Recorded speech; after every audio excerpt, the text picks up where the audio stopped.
Hello दोस्तों, welcome to civil step YouTube channel. और आप देख रहे हैं हमारी स्थापना फ्री इंटेंसिव रिवीजन सीरीज, जिस सीरीज में हम आपके लिए यूपीएससी प्रीलिम्स को फोकस में रखते हुए स्टैटिक कंपोनेंट्स जो भी सिलेबस का पार्ट है, जैसे कि history, economy, geography, polity, environment, इन सभी स्टैटिक कंपोनेंट्स के इंपॉर्टेंट फाउंडेशनल कॉन्सेप्ट्स का फटाफट रिवीजन करने वाले हैं आप लोगों के साथ। तो ये जो स्थापना की हमारी सीरीज है, यूपीएससी प्रीलिम्स 2020 को फोकस में रख के हम लोग आपके लिए लेकर आए हैं। लेकिन ये जो सीरीज है, ये आपके लिए आगे आने वाले प्रीलिम्स में भी जो है आपको बहुत ज्यादा हेल्प कर सकती है, because the static components that we are revising in this series, ये सिर्फ यूपीएससी प्रीलिम्स 2020 के सिलेबस का पार्ट नहीं है, ये एवरग्रीन कंपोनेंट्स हैं, एवरग्रीन सिलेबस है। हर साल के यूपीएससी प्रीलिम्स में आपको ये टॉपिक्स देखने को मिलेंगे, इनसे जुड़े हुए एमसीक्यूज देखने को मिलेंगे। तो इसी चीज को ध्यान में रखते हुए हमने उन टॉपिक्स को सेलेक्ट किया है, उन टॉपिक्स की हम रिवीजन कर रहे हैं जो आपके लिए यूपीएससी प्रीलिम्स के लिए इंपॉर्टेंट हो जाते हैं। और वो टॉपिक्स जो हैं वो कंफ्यूजिंग भी हो सकते हैं, ठीक है। फॉर एग्जांपल, जब हम बात कर रहे हैं ज्योग्राफी की, जिस सीरीज को हम आज से स्टार्ट करने जा रहे हैं,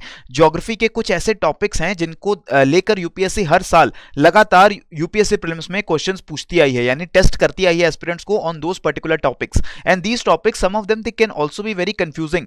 तो हम इस सीरीज को, स्थापना के सीरीज को, बेसिक ऑब्जेक्टिव क्या रख के आपके सामने लेकर आए हैं कि जो भी इंफॉर्मेशन अभी तक आपने स्टडीज में अपने कलेक्ट की है, आपने डिफरेंट एनसीईआरटी बुक्स को पढ़ा है, आपने डिफरेंट स्टैंडर्ड सोर्सेज को पढ़ा है, स्टैंडर्ड बुक्स को पढ़ा है, आपने अलग अलग क्रैश कोर्सेज को पढ़ा होगा, जैसे सिविल स्टैप ने भी आपके लिए जो क्रैश कोर्स लॉन्च किया है, कॉम्प्रिहेंसिवली सारे टॉपिक्स को उसमें कवर किया है, उसको भी आपने पढ़ा होगा।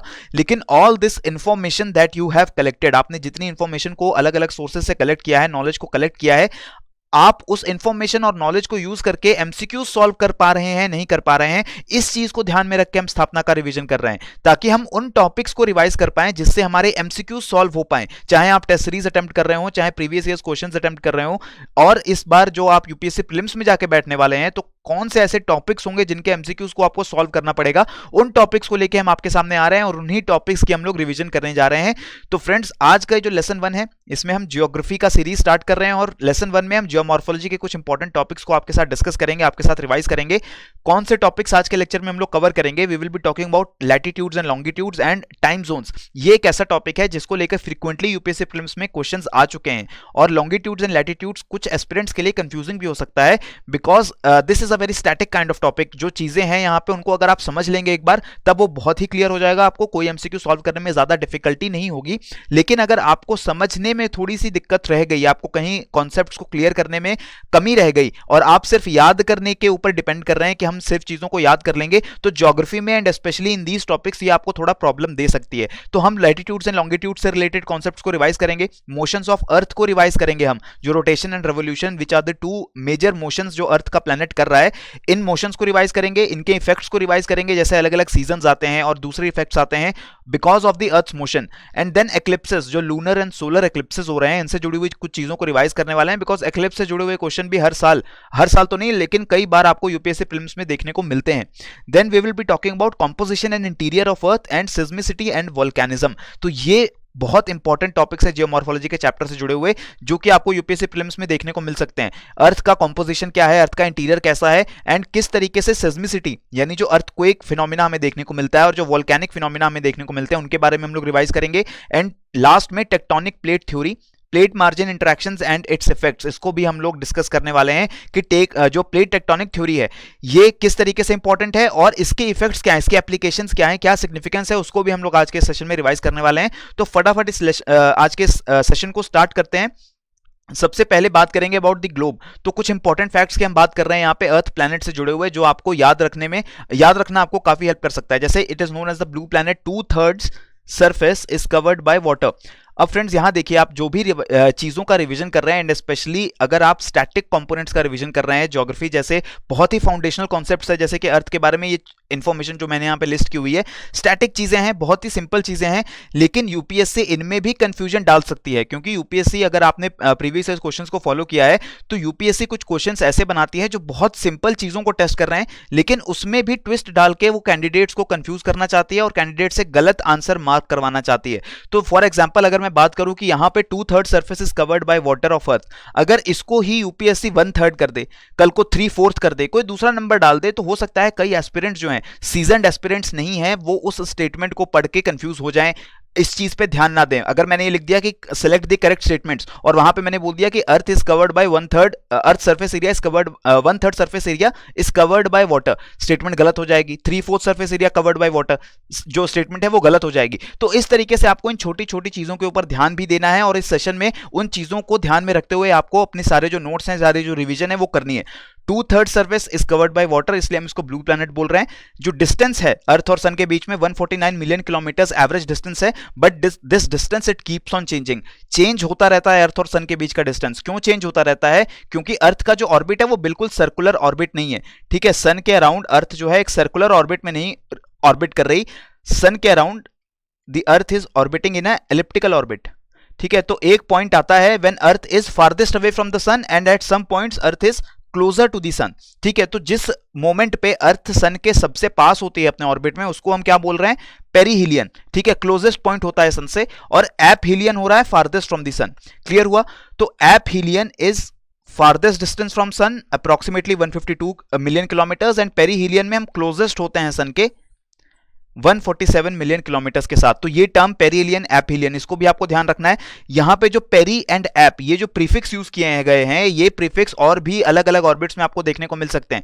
पेरीहिलियन का मतलब क्या हुआ? क्लोजेस्ट टू द सन। इसी तरीके से अगर मैं पेरिजी की बात करूं कि मून का ऑर्बिट होता है अर्थ के अराउंड, जो मून का ऑर्बिट है वो भी एलिप्टिकल है। मून किसी टाइम पे अर्थ के बहुत क्लोज होता है, किसी टाइम पे जो है वो अर्थ से सबसे ज्यादा दूर होता है। तो जब वो अर्थ के सबसे करीब होगा तब हम उसे बोलेंगे पेरिजी, और जब वो अर्थ से सबसे ज्यादा दूर होगा तब हम उसे बोलेंगे एपोजी, ठीक है। तो ये बात यहां पे क्लियर हुई, पेरिजी और एपोजी। पेरिजी का मतलब क्या होता है? ऑर्बिट का वो पॉइंट जहां पे क्लोजेस्ट होगा कोई भी सेलेस्टियल बॉडी, जिस बॉडी के अराउंड ऑर्बिट कर रहा है उससे, एंड एपोजी में सबसे दूर होगा, ठीक है, फारदेस्ट होगा फ्रॉम द सेलेस्टियल बॉडी जिसके अराउंड कोई बॉडी रिवॉल्व कर रही है। तो अगर हम सन और अर्थ की बात करें तो जो एपहिलियन है वो बेसिकली एपोजी है ऑर्बिट का अर्थ के, और जो पेरीहिलियन है वो पेरिजी है ऑर्बिट का अर्थ के। ये बात क्लियर हुई? अब हम आगे बढ़ रहे हैं। शेप क्या है अर्थ की? जियोइड शेप है, ठीक है। ऑब्लेट स्फेरॉइड भी हम इसको बोल रहे हैं। जियोइड शेप का मतलब earth like shape, slightly flattened at the poles. Poles के पास अर्थ जो है थोड़ी सी फ्लैटेंड है, बिल्कुल स्फेरिकल अर्थ नहीं है हमारे पास। तो slightly flattened at the poles है, तो इसका ये मतलब हुआ कि जो पोलर डायमीटर होगा वो थोड़ा सा कम होगा as compare to equatorial diameter. अगर हम सर्कमफ्रेंस नापें अर्थ की अराउंड द इक्वेटर, ठीक है, बिल्कुल सेंटर में, तब हम देखेंगे 12,756 किलोमीटर के अराउंड ये लेंथ आती है। बट अगर हम पोल्स के अराउंड अर्थ को मेजर करेंगे तो वो 12,714 किलोमीटर आ रही है। तो ये जो माइनर डिफरेंस हो रहा है ये इसलिए हो रहा है बिकॉज पोल्स के अराउंड जो अर्थ है वो थोड़ी सी फ्लैटेंड है। अप्रोक्सीमेट इक्वेटोरियल सर्कमफ्रेंस हम कितनी बोल रहे हैं? 40,000 किलोमीटर, ठीक है। जो पूरी सर्कमफ्रेंस है वो 40,000 किलोमीटर है, और डायमीटर कितना है? 12,756 किलोमीटर। सरफेस एरिया की बात कर रहे हैं। ये नंबर्स आपको याद रखने बहुत ज्यादा जरूरी नहीं है कि 510 मिलियन किलोमीटर है, 12,000 किलोमीटर डायमीटर है, 40,000 किलोमीटर सर्कमफ्रेंस है। इसमें आपको बहुत ज्यादा नंबर्स को याद रखने की जरूरत नहीं होगी, लेकिन आपको प्रोपोर्शन जो है इसका आइडिया जरूर होना चाहिए कि surface area is about 510 million kilometre and land area is only 148 million kilometre square. So ये जो रेशियो बन गया, ratio of land to water 3:7, northern hemisphere में ratio of land to water is 2:3 and southern hemisphere में it is 1:4। तो ये है जो रेशियो, ये आपको याद रखने की जरूरत है। आपको नंबर एग्जैक्ट एब्सोल्यूट अमाउंट में नंबर्स याद रखने की जरूरत नहीं है।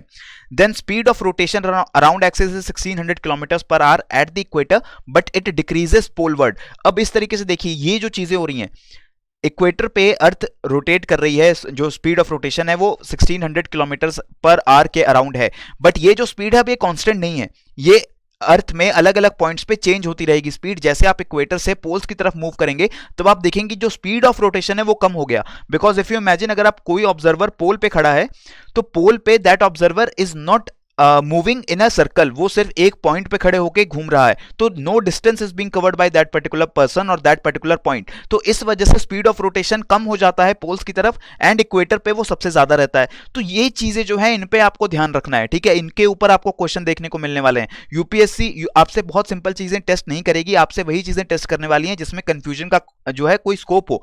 फॉर एग्जाम्पल अर्थ की जो स्पीड है क्या वो हर जगह कॉन्स्टेंट रहती है? बिल्कुल नहीं। अर्थ की जो रोटेशन की स्पीड है, मूविंग की स्पीड है, वो चेंज होती रहती है अलग अलग पॉइंट्स पे, ठीक है। तो इस तरीके से आप समझ सकते हैं। मैं स्पीड की बात कर रहा हूं यहां पे, अगेन आपको कंफ्यूज नहीं होना है, यहां पे स्पीड की बात हो रही है। आप ये मत सोचिए कि अर्थ के जो अलग अलग पॉइंट्स हैं वो अलग अलग तरीके से रोटेट कर रहे हैं। सब पॉइंट्स एक ही तरीके से रोटेट कर रहे हैं, but because earth is a spherical body, earth पे जो पॉइंट्स हैं, सरफेस पे जो पॉइंट्स हैं, उनकी स्पीड, जो रोटेशन की स्पीड है वो अलग हो जाती है डिपेंडिंग अपॉन द लैटिट्यूड। ठीक है, लैटिट्यूड के हिसाब से स्पीड जो है वो चेंज होती रहती है। कैसे चेंज होती है, उसके लिए हमें लैटिट्यूड्स एंड लॉन्गिट्यूड्स के बारे में थोड़ी सी रिवीजन करनी पड़ेगी फटाफट। लैटिट्यूड्स टेक्निकल हम बोल रहे हैं उनको पैरेलल्स ऑफ लैटिट्यूड्स, क्योंकि सारे लैटिट्यूड्स जो हैं वो एक दूसरे के पैरेलल होते हैं। मेरिडियंस ऑफ लॉन्गिट्यूड्स, लॉन्गिट्यूड्स कौन से सर्कल्स हैं? These are the great circles meridians of longitudes, they are not parallel to each other, they run from pole to poles. ठीक है, और ये लैटिट्यूड्स एंड लॉन्गिट्यूड्स मिलकर क्या बना रहे हैं? Geographic grid. जियोग्राफिक ग्रिड से यू मस्ट बी फेमिलियर कि जितने भी लैटिट्यूड्स हैं, लॉन्गिट्यूड्स हैं, उनका जो क्रिस क्रॉस सेक्शन है उसको हम बोल रहे हैं geographic grid. And geographic grid, इसकी एप्लीकेशंस क्या हैं, ये हमें किस तरीके से हेल्प कर रहा है? अर्थ की सरफेस पे किसी भी पॉइंट को लोकेट करने के लिए हम लैटिट्यूड्स एंड लॉन्गिट्यूड्स का सहारा लेते हैं। हम लैटिट्यूड्स एंड लॉन्गिट्यूड, ये दोनों पॉइंट्स किसी भी लोकेशन के अगर जानते हो तो हम अर्थ पे उसको लोकेट कर सकते हैं। तो लैटिट्यूड्स एंड लॉन्गिट्यूड्स के बारे में और क्या चीजें हमें रिवाइज करनी चाहिए? अगर लैटिट्यूड्स की बात करें तो लैटिट्यूड होता है angular distance of place north और south of the equator measured in degrees from the centre of the earth. तो बेसिकली हम क्या कर रहे हैं, हमने अर्थ के सेंटर में, बिल्कुल बीच में से स्फेयर के एक इमेजिनरी लाइन ड्रॉ कर ली, हमने बोल दिया ये लाइन है हमारी इक्वेटर। ठीक है, और इस इक्वेटर को हम अगर सेंटर से ज्वाइन कर दें, उसके बाद अर्थ के किसी भी पॉइंट को अगर सेंटर से ज्वाइन करेंगे तो जो एंगल आएगा इन दो लाइंस के बीच में, उस एंगल को बोलेंगे हम लैटिट्यूड। अगर मैं एग्जांपल से समझाऊं तो पोल्स की अगर मैं बात कर रहा हूं, पोल्स को अगर सेंटर से जोड़ दिया तब इस क्यू लाइन के साथ, यानी सेंटर और इक्वेटर के बीच में जो लाइन है, यहां पे बन रहा है 90 डिग्री का एंगल। तो इसका मतलब पोल्स पे क्या लैटिट्यूड है? 90 degree north and 90 degree south. इसी तरीके से अगर P point for example 45 degrees का एंगल बना रहा होगा यहां पे, तो ये जो P है इसका लैटिट्यूड क्या बन जाएगा? 45 डिग्री नॉर्थ लैटिट्यूड। इस तरीके से हम लैटिट्यूड्स को मेजर करते हैं किसी भी अर्थ के पॉइंट पे, जो एंगल बन रहा है of that point with the equator at the centre of the अर्थ, यानी कि अर्थ की सेंटर पे जो एंगल प्रोजेक्ट हो रहा है उस पॉइंट की तरफ से, अगर हम इक्वेटर से कंपेयर करेंगे तब हम बोलेंगे ये उस जगह का लैटिट्यूडनल एंगल है। और लैटिट्यूडनल एंगल 0 से स्टार्ट होता है इक्वेटर से एंड इट इंक्रीजेस टू 90। अगर हम पोल्स की तरफ जा रहे हैं तो ये 90 हो जाता है। तो यही लैटिट्यूड है जो स्पीड ऑफ रोटेशन को भी इफेक्ट कर रहा है, क्योंकि इक्वेटर पे जब आपका लैटिट्यूड 0 है तब आप सबसे ज्यादा स्पीड से मूव कर रहे होंगे रोटेशन में, और जैसे ही आप पोल्स के पास जाएंगे आपका लैटिट्यूड 90 डिग्री की तरफ जा रहा है, आपकी जो स्पीड ऑफ रोटेशन है वो कम हो जाएगी, क्योंकि इक्वेटर पे खड़ा हुआ बंदा काफी ज्यादा डिस्टेंस उतने ही टाइम में कवर कर लेगा जितना कोई ग्रीनलैंड में खड़ा हुआ इंसान उतने ही टाइम में कम डिस्टेंस कवर कर पाएगा। ये हो रहा है अर्थ के स्फेरिकल होने की वजह से।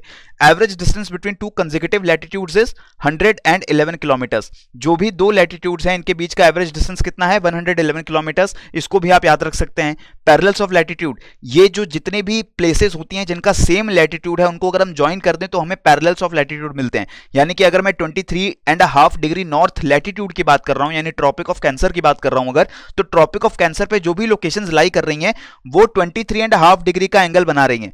ट्रॉपिक ऑफ कैप्रिकॉर्न पे जो भी लोकेशंस लाई कर रही हैं वो 23.5 डिग्री का एंगल बना रही हैं।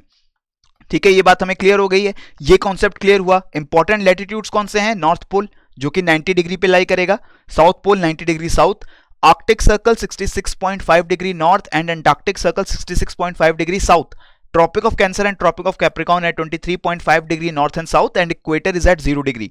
ये जो एंगल्स हैं 66.5 एंड 23.5 डिग्री नॉर्थ, ये एंगल्स क्यों हमने अलग से लैटिट्यूड की तरह मार्क किए हैं? हमने 90 डिग्री और इक्वेटर 0 डिग्री, ये तो मुझे समझ आ रहा है कि इंपॉर्टेंट लैटिट्यूड बन सकते हैं। Arctic circle and tropic of Cancer, इनके लिए हमने ये 66.5 डिग्री एंड 23.5 डिग्री वाली वैल्यूज कैसे लेकर आए? कोई दूसरी एंगल की वैल्यूज को हमने क्यों नहीं बोल दिया कि एंटार्क्टिक सर्कल है या आर्कटिक सर्कल है? तो ये हमें कैसे क्लियर होगा? ये हमें तब क्लियर होगा अगर हम अर्थ के मोशंस के बारे में बात करेंगे। जब हम आगे बात करेंगे तब हम उनको देखेंगे। कितने टोटल लैटिट्यूड्स होते हैं? ये इंपॉर्टेंट नंबर है, 181 टोटल लैटिट्यूड्स हैं। Equator is first latitude. Equator के नॉर्थ में 90 आपको लैटिट्यूड्स देखने को मिलेंगे क्योंकि 1 डिग्री से स्टार्ट होकर 90 डिग्री तक जा रहे हैं, एंड साउथ में भी आपको 90 लैटिट्यूड्स देखने को मिलेंगे। सो 90 90 180 प्लस इक्वेटर इज 181 लैटिट्यूड्स। तो इसका ध्यान रखना है, 181 पैरेलल्स ऑफ लैटिट्यूड लाई कर रहे हैं पूरे ग्लोब में। लॉन्गिट्यूड्स की अब बात करते हैं। लॉन्गिट्यूड्स को हम कैसे मेजर कर रहे हैं? जैसे लैटिट्यूड्स में इक्वेटर को इमेजिन कर लिया था हमने और फिर इक्वेटर से एंगुलर डिस्टेंस हम मेजर कर रहे थे। लॉन्गिट्यूड्स के केस में हम एक मेरिडियन को इमेजिन कर रहे हैं, उसको हमने बोल दिया प्राइम मेरिडियन और फर्स्ट मेरिडियन। एंड अब हम एंगल को हॉरिजॉन्टली मेजर करने वाले हैं, यानी ईस्ट वेस्ट ओरिएंटेशन में मेजर करने वाले हैं। इक्वेटर की तरह नॉर्थ साउथ ओरिएंटेशन में मेजर नहीं करेंगे, ईस्ट वेस्ट ओरिएंटेशन में किसी भी पॉइंट का एंगल हम अगर मेजर करें तब हमें उस लोकेशन का लॉन्गिट्यूड एंगल मिल जाएगा। क्लियर हुआ? फॉर एग्जांपल अगर ये जो पॉइंट P है हमने मान लिया कि ये प्राइम मेरिडियन पे लाई करता है, तो पॉइंट Q का लॉन्गिट्यूड कितना है, लॉन्गिट्यूडनल एंगल कितना है, वो कैसे पता चलेगा? इन दोनों लाइन पॉइंट्स को सेंटर से ज्वाइन करें और जो एंगल बीच में आ रहा है वो एंगल हमारा लॉन्गिट्यूडनल एंगल बन जाएगा उस जगह का। जितने भी पॉइंट्स का सेम लॉन्गिट्यूडनल एंगल है उनको ज्वाइन करके हम बोलते हैं मेरिडियंस ऑफ लॉन्गिट्यूड्स। ठीक है, so they are actually semi circles extending from pole to pole and the distance between them decreases polewards. अब यहां पे ध्यान रखिए, जो भी एमसीक्यूज आएंगे आपको लैटिट्यूड्स एंड लॉन्गिट्यूड्स के बीच में कंफ्यूज करने की कोशिश होगी। जो लैटिट्यूड्स होते हैं दे आर कंप्लीट सर्कल्स। ठीक है, वो पूरा सर्कल है। आप इक्वेटर को इमेजिन कर सकते हैं, इक्वेटर क्या है? लैटिट्यूड है। इक्वेटर पूरे अर्थ को इंसर्कल करता है, कंप्लीट सर्कल बन जाता है। तो अलग अलग सर्कल्स मिलके बना रहे हैं अलग अलग लैटिट्यूड्स, और लैटिट्यूड्स की जो सर्कल है उनकी डायमीटर कम होती जाती है जैसे हम पोल्स की तरफ जा रहे हैं। पोल्स पे जो वो सर्कल है सिकुड़ के एक पॉइंट बन जाता है। इक्वेटर पे सबसे बड़ा लैटिट्यूड का सर्कल हमें देखने को मिलता है। लॉन्गिट्यूड्स में सारे सेमी सर्कल्स हैं, सारे ही लॉन्गिट्यूड सेमी सर्कल्स हैं। नॉर्थ पोल से लेकर साउथ पोल तक एक बार अर्थ को इंसर्कल करने वाले हैं, हाफ अर्थ को, पूरी अर्थ को नहीं। So these are semi circles but they have equal diameters. जो जितने भी सेमी सर्कल्स हैं उनकी साइज सेम है, उनका डायमीटर सेम है एंड वो पोल टू पोल एक्सटेंड करते हैं। नंबर कितना है? 360। 181 लैटिट्यूड्स होते हैं, 360 लॉन्गिट्यूड्स होते हैं। प्राइम मेरिडियन जो है जिसको हमने रेफरेंस मान के सारे लॉन्गिट्यूड्स को डिवाइस किया है, it is the 0 degree longitude, यानी 0 डिग्री लॉन्गिट्यूड है। यहां से हम ईस्ट एंड वेस्ट डिवाइड कर सकते हैं अर्थ को, और लॉन्गिट्यूड्स को ईस्ट में एंड लॉन्गिट्यूड्स को वेस्ट में। इस तरीके से हम 180 प्लस 180 लॉन्गिट्यूड्स को 360 टोटल लॉन्गिट्यूड्स हमने डिवाइड किया हुआ है हमारे ग्रिड को। जो प्राइम मेरिडियन है उसी प्राइम मेरिडियन पे जो टाइम है उसको हम यूनिवर्सल कोऑर्डिनेटेड टाइम बोलते हैं और ग्रीनविच मीन टाइम बोलते हैं। दोनों टर्म सेम चीज कह रही है, यूनिवर्सल कोऑर्डिनेटेड टाइम और Greenwich mean time. Because time जो भी हम मेजर कर रहे हैं हम किसी रेफरेंस से मेजर करते हैं, किसी बेंचमार्क से मेजर करते हैं। तो अर्थ पे जो हम टाइम मेजर करते हैं वो यूनिवर्सल कोऑर्डिनेटेड टाइम के रिस्पेक्ट में मेजर किया जाता है। जैसे अगर हम इंडिया की बात कर रहे हैं तो इंडिया में जो टाइम होगा वो यूनिवर्सल कोऑर्डिनेटेड टाइम के 5.5 आवर्स आगे चल रहा होगा। इस तरीके से हम पूरे वर्ल्ड में कितना टाइम है, कौन सी लोकेशन में कितना टाइम होना चाहिए, वो मेजर कर सकते हैं अगर हमें यूनिवर्सल कोऑर्डिनेटेड टाइम पता हो तो। International date line, international date line is 180 degree longitude. ठीक है, 180 डिग्री लॉन्गिट्यूड यानी 0 डिग्री मेरिडियन, प्राइम मेरिडियन के जस्ट ऑपोजिट साइड पे जो लॉन्गिट्यूड लाई कर रहा होगा वो होगा हमारा इंटरनेशनल डेट लाइन।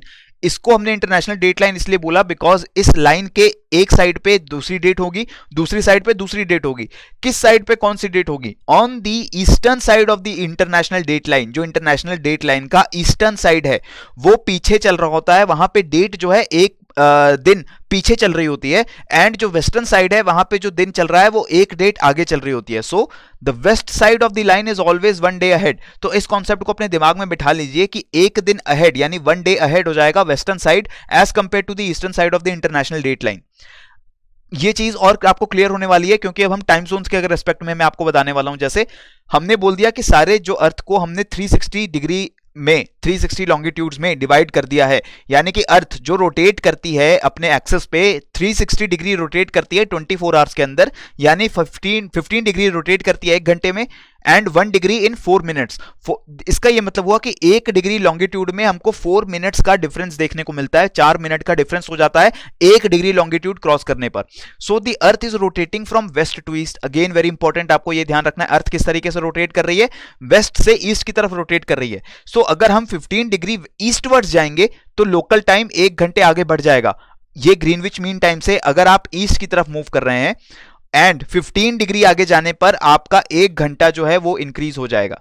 ठीक है, तो इंडिया की अगर बात कर रहे हैं तो इंडिया में 5.5 आवर्स आगे चल रहे हैं हम। इसका ये मतलब हुआ 15.5 इंटू 15 डिग्री, 5.5 इंटू 15 डिग्री। ये हमें पता चल जाएगा कि इंडिया में जो हम स्टैंडर्ड मेरिडियन फॉलो कर रहे हैं उसका कितना लॉन्गिट्यूडनल एंगल है, इस तरीके से। सो आपको एमसीक्यूज ऐसे देखने को मिल सकते हैं जिसमें आपको टाइम एंड लॉन्गिट्यूड्स इस टॉपिक में कंफ्यूज करने की कोशिश की जाएगी। वहां पे आपको बिल्कुल कंफ्यूज नहीं होना है। प्लेसेस जो कि ग्रीनविच मीन टाइम के, ग्रीनविच लॉन्गिट्यूड के ईस्ट में लाई कर रही हैं वो आगे चल रही होती हैं, वहां पे टाइम ग्रीनविच मीन टाइम से यूनिवर्सल कोऑर्डिनेटेड टाइम से आगे चल रहा होता है। And places west of the Greenwich mean time जो वेस्ट में लाई कर रही हैं वो पीछे चल रही होती हैं, वहां पे जो टाइम है कम हो रहा होता है। ये बात आपको क्लियर हुई? तो जो भी हम टाइम मेजर करेंगे वो हम मेजर कर रहे हैं ग्रीनविच मीन टाइम या यूनिवर्सल कोऑर्डिनेटेड टाइम के रिस्पेक्ट में। अगर ग्रीनविच में 12 बज रहे हैं दिन के, तो इंडिया में 5:30 बज रहे होंगे कब के? शाम के। और उसी तरीके से वेस्टर्न साइड पे जो टाइम है वो 12 बजे से पहले का चल रहा होगा। ये बात हमें क्लियर हो गई। अब हम आते हैं international date line and standard meridians की तरफ। इंडिया का जो स्टैंडर्ड मेरिडियन है वो है हमारा इंडियन स्टैंडर्ड टाइम को डिफाइन करने के लिए 5:30 hours ahead of the UTC यानी यूनिवर्सल कोऑर्डिनेटेड टाइम। तो 82 डिग्री एंड 30 मिनट्स ईस्ट, ठीक है, 82 डिग्रीज 30 मिनट्स ईस्ट। जो हमारा 0 डिग्री लॉन्गिट्यूड है वहां से 82 डिग्री 30 मिनट्स हम ईस्ट की तरफ आ रहे हैं, तो हमारा जो इंडिया का टाइम है वो 5.5 घंटे आगे हो जाता है यूटीसी के टाइम से। ये जो हमारा इंडिया का स्टैंडर्ड मेरिडियन है किन स्टेट से पास कर रहा है इसको भी आप याद कर लीजिए। उत्तर प्रदेश, मध्य प्रदेश, आंध्र प्रदेश, ओडिशा एंड छत्तीसगढ़। ठीक है, मिर्जापुर जो सिटी है उत्तर प्रदेश में लाई करती है, इस सिटी के थ्रू आपने एनसीईआरटी में भी पढ़ा होगा कि ये जो हमारा स्टैंडर्ड मेरिडियन है पास कर रहा है। एंड मिर्जापुर के साथ ही उत्तर प्रदेश, मध्य प्रदेश, छत्तीसगढ़, ओडिशा एंड आंध्र प्रदेश, इन स्टेट्स के थ्रू भी पास करता है हमारा ये स्टैंडर्ड मेरिडियन। इंडिया के साथ Sri Lanka is one more country जो यूज कर रही है हमारा ही स्टैंडर्ड टाइम जोन, यानी कि 5.5 hours ahead of the UTC. India and Sri Lanka ये दो कंट्रीज इस टाइम जोन को यूज करती हैं। इसके साथ ही Russia and some parts of Kazakhstan, पूरा कजाकिस्तान नहीं, some parts of these countries they also use this particular time zone.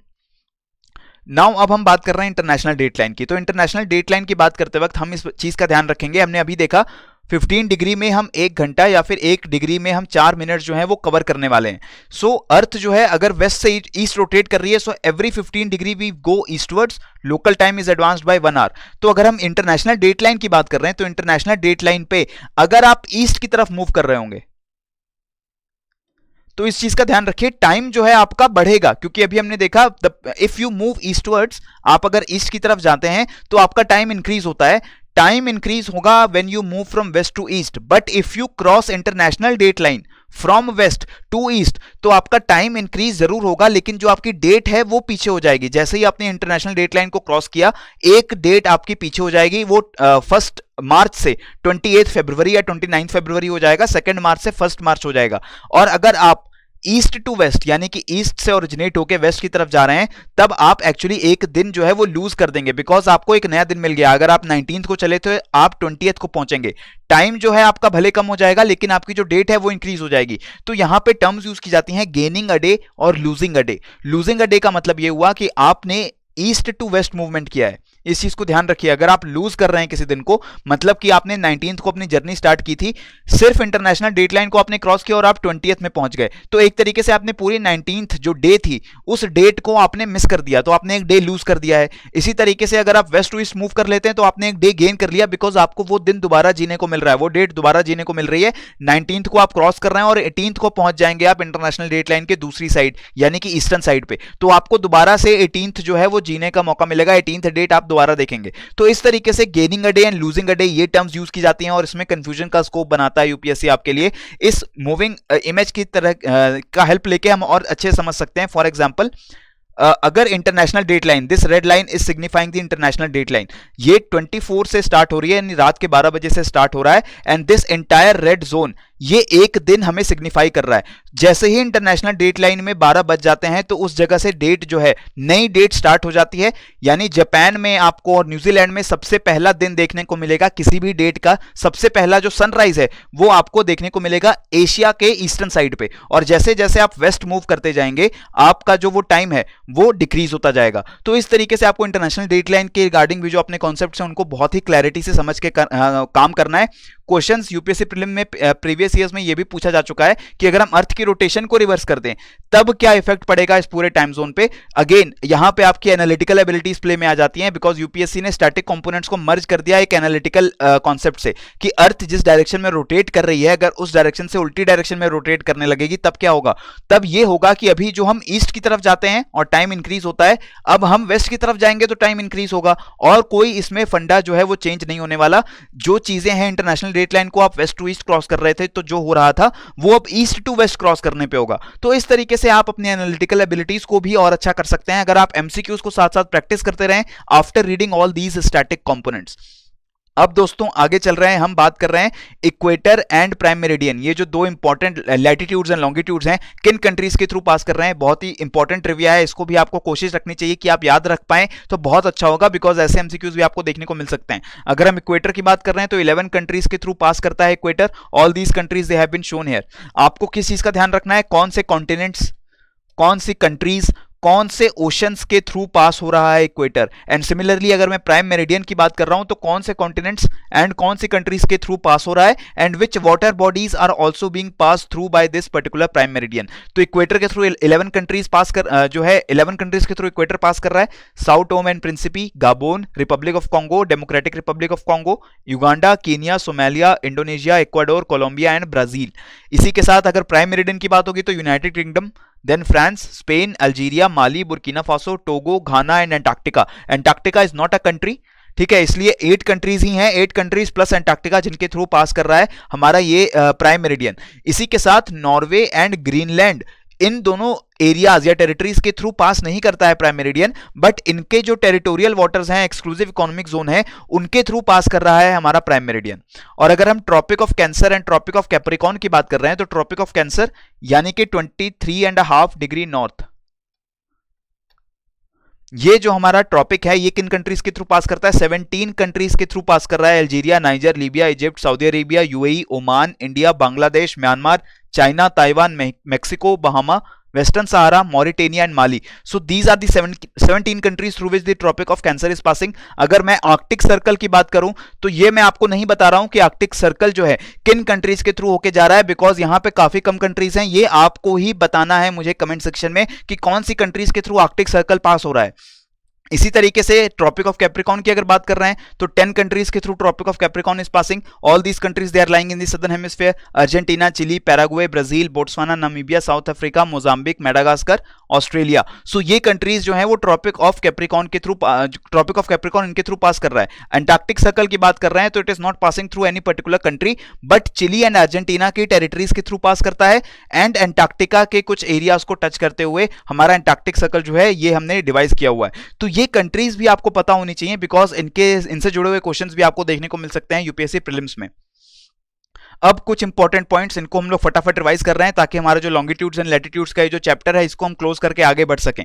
तो लैटिट्यूड्स एंड लॉन्गिट्यूड्स में सबसे बात पहले होगी इक्वेटर की, 0 डिग्री लैटिट्यूड है।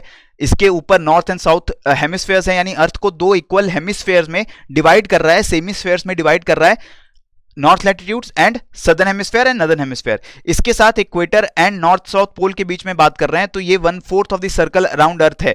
जो पूरा अर्थ के अराउंड एक सर्कल बनता है उसका 1/4 ये डिवाइस कर रहा है अर्थ से लेके नॉर्थ या साउथ पोल तक का distance. North pole is at 90 degree north and south pole 90 degree south.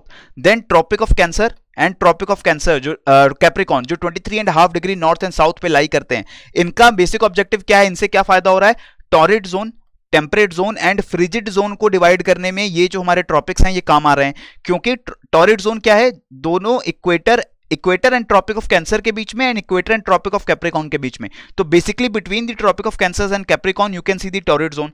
यहां पे आपको टेम्परेचर्स हाई देखने को मिलते हैं, जो टेम्परेचर्स हाई रहेंगे ज्यादा रेनफॉल देखने को मिलती है। अगर हम उसके बाद ट्रॉपिक्स से नॉर्थ की और साउथ की तरफ जाएं, यानी ट्रॉपिक ऑफ कैंसर से Arctic circle and tropic of Capricorn से Antarctic circle, tropic of cancer to Arctic and tropic of Capricorn to Antarctic circle, we can get the temperate zone. यहां पे आपको मॉडरेट टेम्परेचर्स देखने को मिलते हैं। और उसके बाद if we move further polewards, यानी कि आर्कटिक सर्कल से north pole and Antarctic circle से साउथ पोल, तो हमें देखने को मिलता है frigid zone where extremely cold temperatures are found.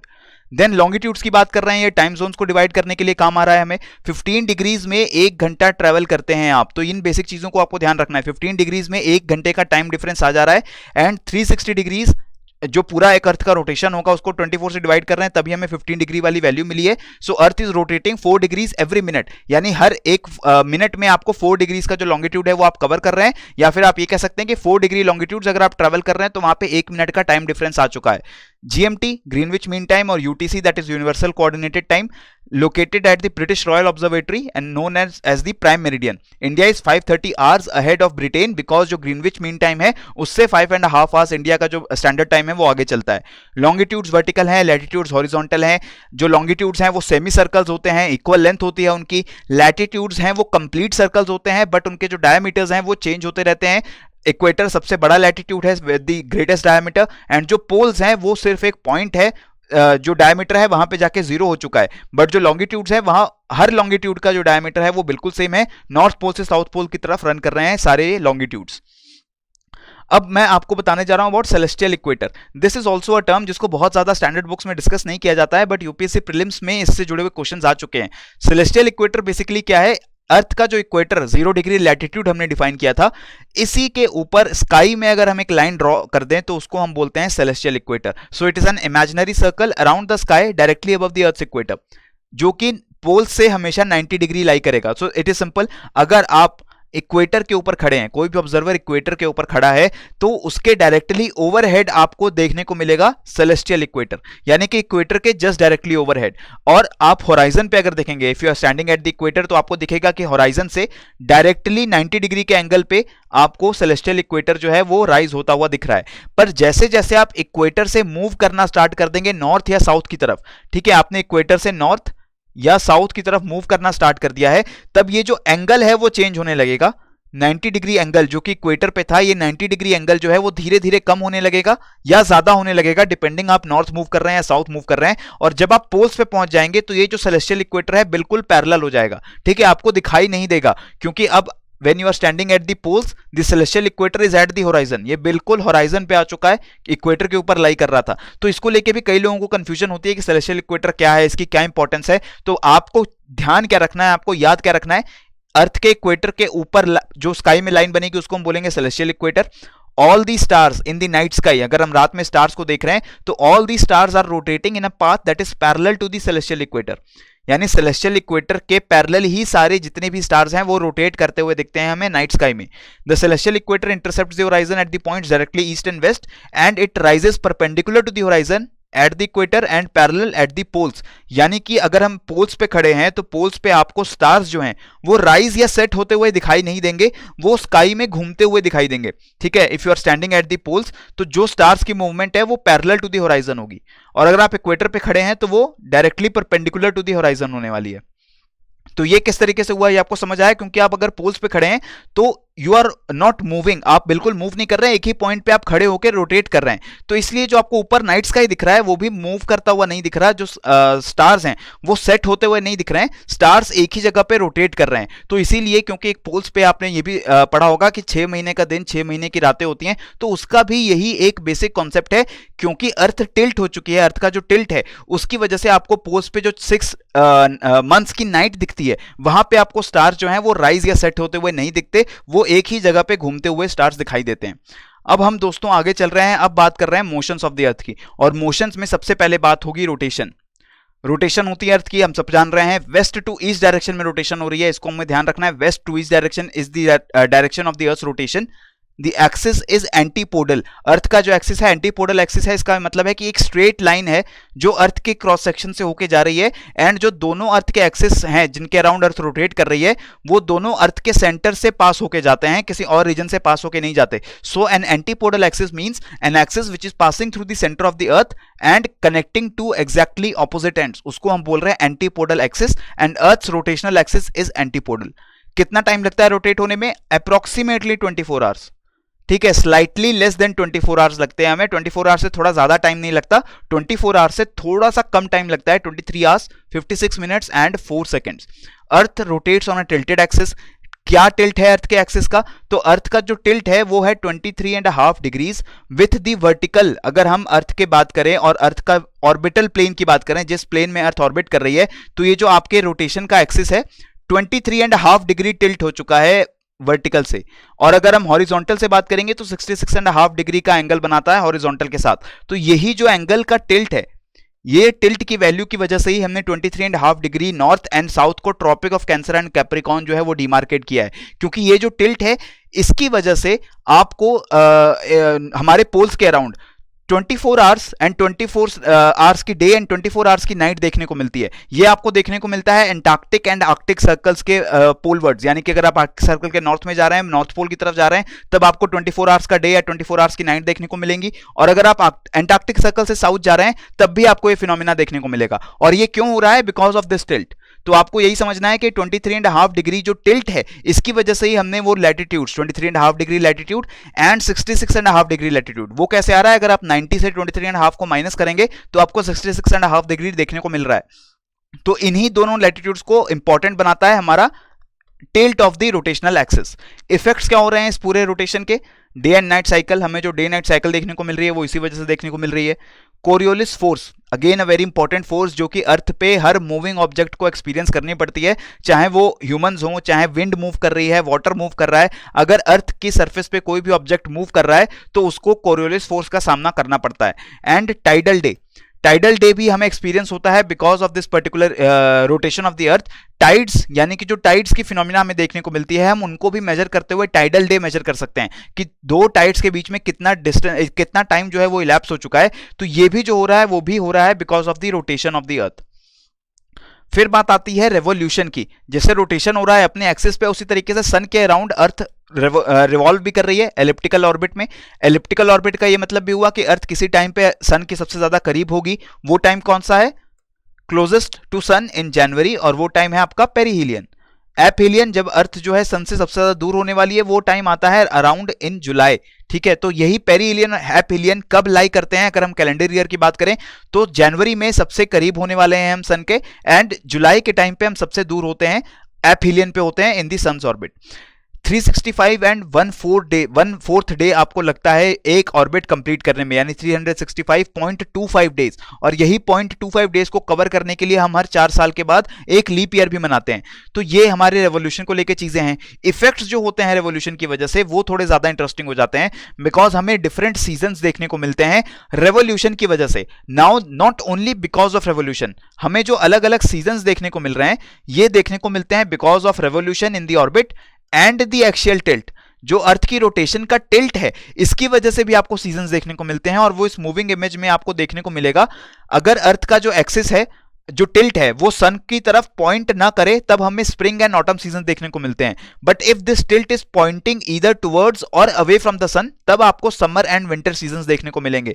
For example, अगर आप यहां पे देखें, the southern hemisphere is pointed towards the sun, तो सदर्न हेमिस्फेयर में आपको वो समर देखने को मिलेगा और नॉर्दर्न हेमिस्फेयर में विंटर देखने को मिलेगा।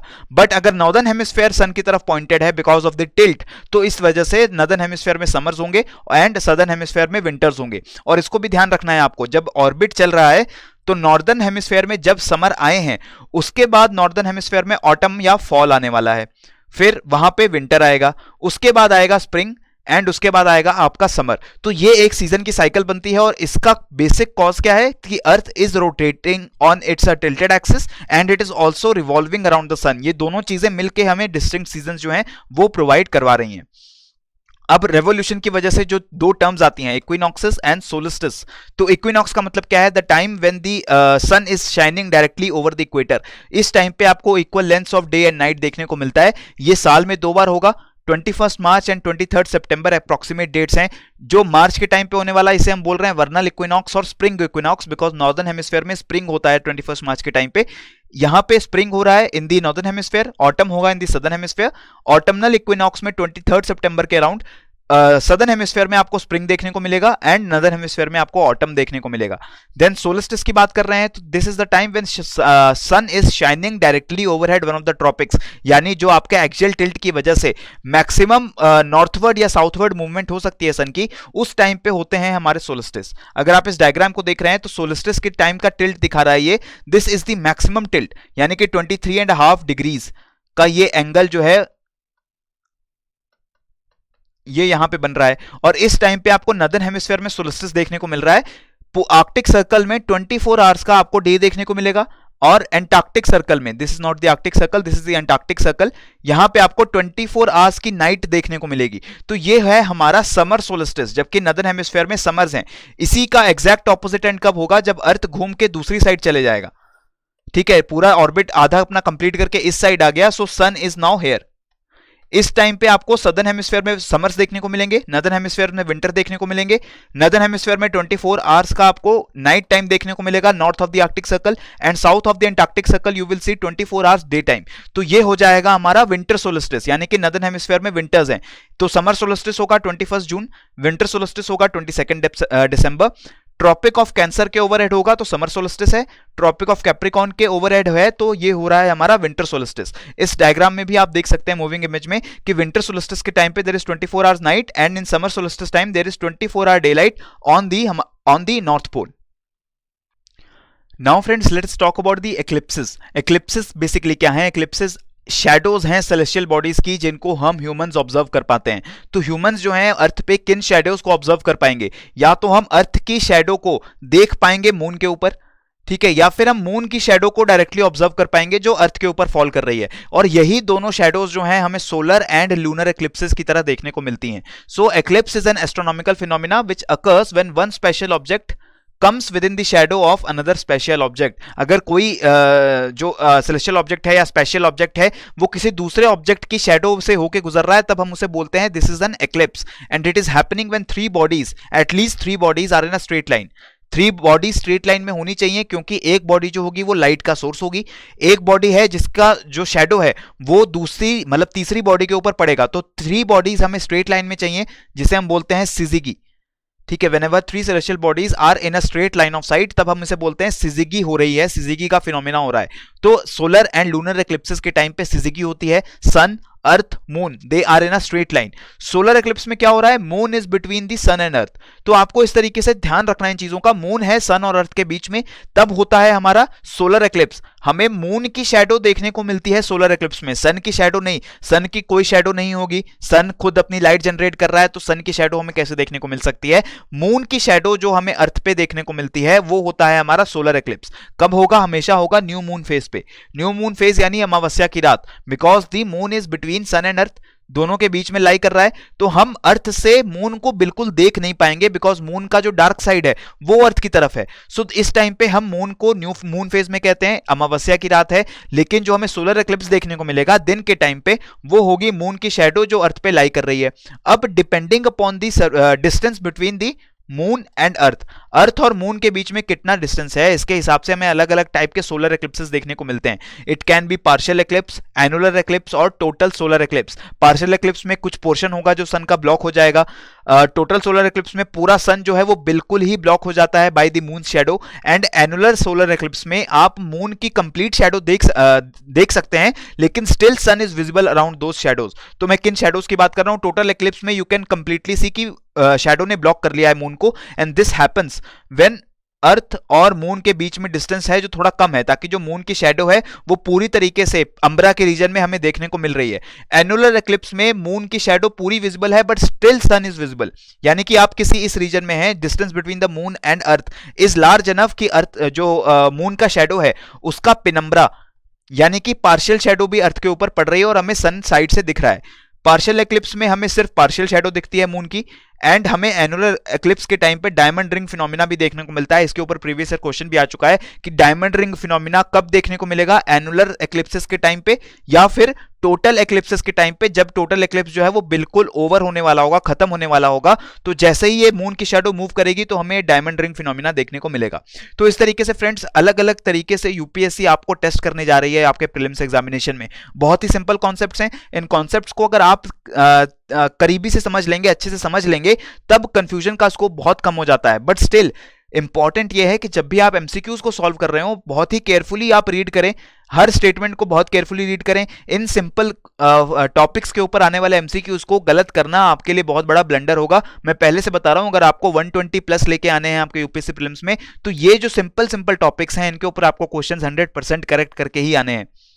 अब हम आगे बढ़ रहे हैं लूनर एक्लिप्स की तरफ। लूनर एक्लिप्स में हमें किसकी शैडो दिख रही है? अर्थ की शैडो दिख रही है। अर्थ की शैडो कहां दिख रही है? मून के ऊपर। तो अगर मून कंप्लीटली कवर हो जाता है बाय द अर्थ शैडो, तब हम बोल रहे हैं कि this is the total lunar eclipse. If moon is partially covered, तब हम बोल रहे हैं this is the partial lunar eclipse. So partial lunar eclipse में पार्शियली कवर होगा, टोटल में पूरा कवर हो जाएगा moon with the earth shadow, and it happens on a full moon day. ठीक है। फुल मून डे यानी जो पूर्णिमा की रात होती है, रात के टाइम पे हमें फुल मून दिखता है, जो मून है वो पूरी तरीके से अर्थ के पीछे लाई कर रहा है और सिजिगी में अर्थ बीच में आई हुई है। सोलर एक्लिप्स के टाइम पे मून जो था वो बीच में आया हुआ था एंड सिजिगी जो थी उसमें मून बीच में था between sun and earth. But in the time of lunar eclipse earth जो है वो सिजिगी के मिडिल पोर्शन में होता है एंड जो मून है वो साइड पोर्शन में होता है। फ्रेंड्स, अब हम जंप कर रहे हैं अबाउट कॉम्पोजिशन ऑफ अर्थ। ठीक है, अब हम किन टॉपिक्स को रिवाइज करने जा रहे हैं? हमने देख लिया longitudes and latitudes and we talked about the motions of the earth and their effects. But now अब हम बात करेंगे कॉम्पोजिशन ऑफ अर्थ की। तो अगर हम टोटल अर्थ की केमिकल कॉम्पोजिशन की बात कर रहे हैं तो the most abundant element is iron, followed by oxygen, silicon, magnesium, निकल, सल्फर एंड टाइटेनियम। तो हमें टॉप 3 या कह सकते हैं टॉप 4 एबंडेंट एलिमेंट्स इनके बारे में इंफॉर्मेशन होनी चाहिए। आयरन जो है वो पूरी अर्थ में सबसे ज्यादा पाया जाने वाला एलिमेंट है, इसके बाद आता है ऑक्सीजन, इसके बाद आता है सिलिकॉन। लेकिन अगर हम सिर्फ क्रस्ट की बात कर रहे हैं अर्थ के, यानी सिर्फ सरफेस पे जो थिन लेयर है क्रस्ट की, सॉलिड सरफेस जो है, इसकी अगर बात करें तो यहां पे oxygen is the most abundant element, followed by silicon, aluminium and iron. तो यहां भी अगर टॉप 4 को आप याद रखने जाएंगे तो आपको ऑक्सीजन टॉप पे रखना होगा। अब यहां भी आपको कंफ्यूज नहीं होना है, अगर पूरे अर्थ की बात हो रही है तो वहां पे iron is the most abundant, but सिर्फ क्रस्ट की बात होगी तो आयरन स्लिप हो जाएगा 4th पॉइंट पे। तो इसका यह मतलब हुआ कि जो ज्यादातर आयरन है अर्थ के ऊपर वो अर्थ के क्रस्ट में लाई नहीं करता, it lies in the interior of the earth. Earth की कोर में सबसे ज्यादा आयरन एंड हेवियर एलिमेंट्स या हेवियर मेटल्स जो हैं वो पाए जाते हैं। इस वजह से अर्थ की टोटल कंपोजिशन में आयरन का जो पॉइंट है, आयरन का जो कंपोजिशन है वो बढ़ जाता है, बट क्रस्ट में oxygen is the most abundant element. Clear हुई ये बात? और इस रेशियो को आप जितना ज्यादा याद रख पाएंगे उतना आपके ऊपर है, आप पे डिपेंड करता है। लेकिन आई विल रिकमेंड कि at least top 4 elements in the entire earth and in the earth crust ये आपको पता होने ही चाहिए। फिर बात करते हैं अर्थ के इंटीरियर की, इसको फटाफट रिवाइज करते हैं। ये टॉपिक्स आपने आई होप बहुत बार पढ़ चुके हैं क्योंकि ये बहुत इंपॉर्टेंट टॉपिक्स है आपके स्टैटिक कंपोनेंट ऑफ ज्योग्राफी के लिए। प्रीलिम्स में ही नहीं, मेंस में भी मदद करने वाला है ये टॉपिक्स, क्योंकि आगे जो भी जियोमॉर्फोलॉजी के टॉपिक्स को आप पढ़ेंगे, अर्थ के इंटीरियर की अंडरस्टैंडिंग अगर क्लियर है तो आपको बहुत ही आगे आने वाली जो राह है वो आसान होने वाली है। तो अर्थ का स्ट्रक्चर की बात कर रहे हैं, it is made up of several concentric layers, अलग अलग लेयर्स में डिवाइडेड है अर्थ का इंटीरियर। और ये जो लेयर्स हैं they differ in their pressure and temperature. Pressure और टेम्परेचर जो है जैसे जैसे आप अर्थ के सेंटर की तरफ जा रहे हैं वो इंक्रीज होता जाता है। ठीक है, टेम्परेचर बढ़ रहा है, प्रेशर बढ़ रहा है जैसे आप सरफेस से अर्थ के कोर की तरफ मूव कर रहे हैं। और जैसे आप सरफेस से मूव करते हैं तो सबसे पहले आपको इनकाउंटर होती है क्रस्ट, उसके बाद मेंटल एंड उसके बाद core. So crust is the outer most layer. Crust जो है वो सिलिकेट सॉलिड है, mental is viscous molten rock, outer core जो है अर्थ का वो लिक्विड है, viscous liquid, and inner core is dense solid. तो ये मैटर ऑफ स्टेट हमने यहां डिस्कस की है। जो अर्थ की क्रस्ट है वो बिल्कुल सॉलिड क्रस्ट है। उसके बाद जो मेंटल आ रहा है, मेंटल मोल्टन रॉक है, यानी कि सेमी लिक्विड फॉर्म में एग्जिस्ट कर रहा है मेंटल। बट जैसे जैसे हम कोर की तरफ मूव करते हैं विस्कोसिटी जो है वो इंक्रीज होने लगती है क्योंकि प्रेशर इंक्रीज हो रहा है, टेम्परेचर इंक्रीज हो रहा है। और लिक्विड कोर में जाने के बाद फ्लूइड हो जाता है, जितना भी जो भी एलिमेंट है, जो भी सब्सटेंस है वहां पे, it exist in a viscous liquid form. But जो हमारी कोर है, इनर कोर है, it is exact solid, dense solid है, and it is made up of very heavy metals like iron, nickel. ठीक है, तो यहां पे हमने इस डायग्राम के थ्रू आपको ये क्रॉस सेक्शन दिखाने की कोशिश की है। The diameter for the entire earth core is about 5140 kilometres and earth की जो पूरी रेडियस की डायमीटर की बात करें तो 6371 kilometres is the radius from the centre of the earth up to the earth surface. इसमें आप देख सकते हैं crust is very thin. Crust की जो बेसिक थिकनेस है वो बहुत ही कम है, क्रस्ट की थिकनेस काफी वेरी करती है। ओशंस के नीचे अगर हम बात कर रहे हैं तो क्रस्ट जो है उसकी थिकनेस काफी कम रहेगी, 5 to 30 kilometres, and between beneath the continents it is 50 to 70 kilometres. तो क्रस्ट के बारे में क्या चीजें जो है उनको हमें जरूर से जरूर याद रखना है। बहुत कम वॉल्यूम अर्थ का जो है क्रस्ट के पास है, less than 1% of earth mass and less than 1% of the earth volume, ये है अर्थ की क्रस्ट के पास। यानी कि जितनी अर्थ हमने अभी तक देखी है, जो क्रस्ट देखी है, बहुत minuscule portion of the mass and volume of the entire planet is resting with this particular layer. Thickness very करती है, मैंने जैसे आपको बताया, कुछ जगहों पे it is very thin. For example underneath the oceans जो क्रस्ट है वो काफी थिन है, 5 किलोमीटर से लेकर 30 किलोमीटर के अराउंड विथ रहती है। बट कॉन्टिनेंट्स के नीचे ये थिकनेस काफी बढ़ जाती है, 50 to 70 किलोमीटर तक बढ़ सकती है। Density again is varying across the crust, अलग अलग जगहों पे अलग अलग डेंसिटी मिलती है। एवरेज डेंसिटी की बात करें तो 2.7 grams per centimetre cube average density है अर्थ क्रस्ट की। और कॉन्टिनेंटल क्रस्ट, ओशनिक क्रस्ट, ये दो चीजें हैं। कॉन्टिनेंटल क्रस्ट होती है लाइटर क्रस्ट, ठीक है, continental crust is always lighter than the oceanic crust, इसको हमें ध्यान रखना है। लाइटर सिलिकेट्स की बनी हुई है, सिलिका प्लस एल्यूमिनियम, तो मोस्टली इसे हम सियाल भी बोलते हैं। ओशनिक क्रस्ट जो है वो हेवियर सिलिकेट्स की बनी हुई है, silica plus magnesium, so also known as sima layer. तो sial and sima layer although एक आउटडेटेड कॉन्सेप्ट है, मॉडर्न कॉन्सेप्ट्स में हम सियाल और सीमा इनकी ज्यादा बात नहीं करते, बट यूपीएससी आपसे क्वेश्चंस पूछेगी तो जरूर सियाल और सीमा इन टर्म्स को यूज कर सकती है। तो बेसिकली आपकी अंडरस्टैंडिंग यहां टेस्ट की जा रही है। लाइटर लेयर कौन सी होगी? सियाल। हैवियर लेयर होगी सीमा, यानी कि सियाल लेयर और सिमेटिक लेयर। ओशनिक क्रस्ट जो होती है वो हेवियर होती है, मोस्टली सिलिका एंड मैग्नीशियम की बनी होती है। कॉन्टिनेंटल क्रस्ट जो है वो silica plus aluminium, mostly in metals या इन एलिमेंट्स की बनी होती है, and therefore continental crust is also lighter. अब यहां पे आपको ये चीज भी समझने में मदद मिलेगी, अगर कॉन्टिनेंटल क्रस्ट थिक है, मैंने आपको बताया this crust is thick and oceanic crust is thin, तो इसका यह मतलब हुआ कि अगर कॉन्टिनेंटल क्रस्ट लाइट नहीं होती ओशनिक क्रस्ट से, तो यहां पे आप इमेजिन कर सकते हैं ज्यादा प्रेशर पड़ रहा होता, ज्यादा वेट पड़ रहा होता कॉन्टिनेंटल क्रस्ट का।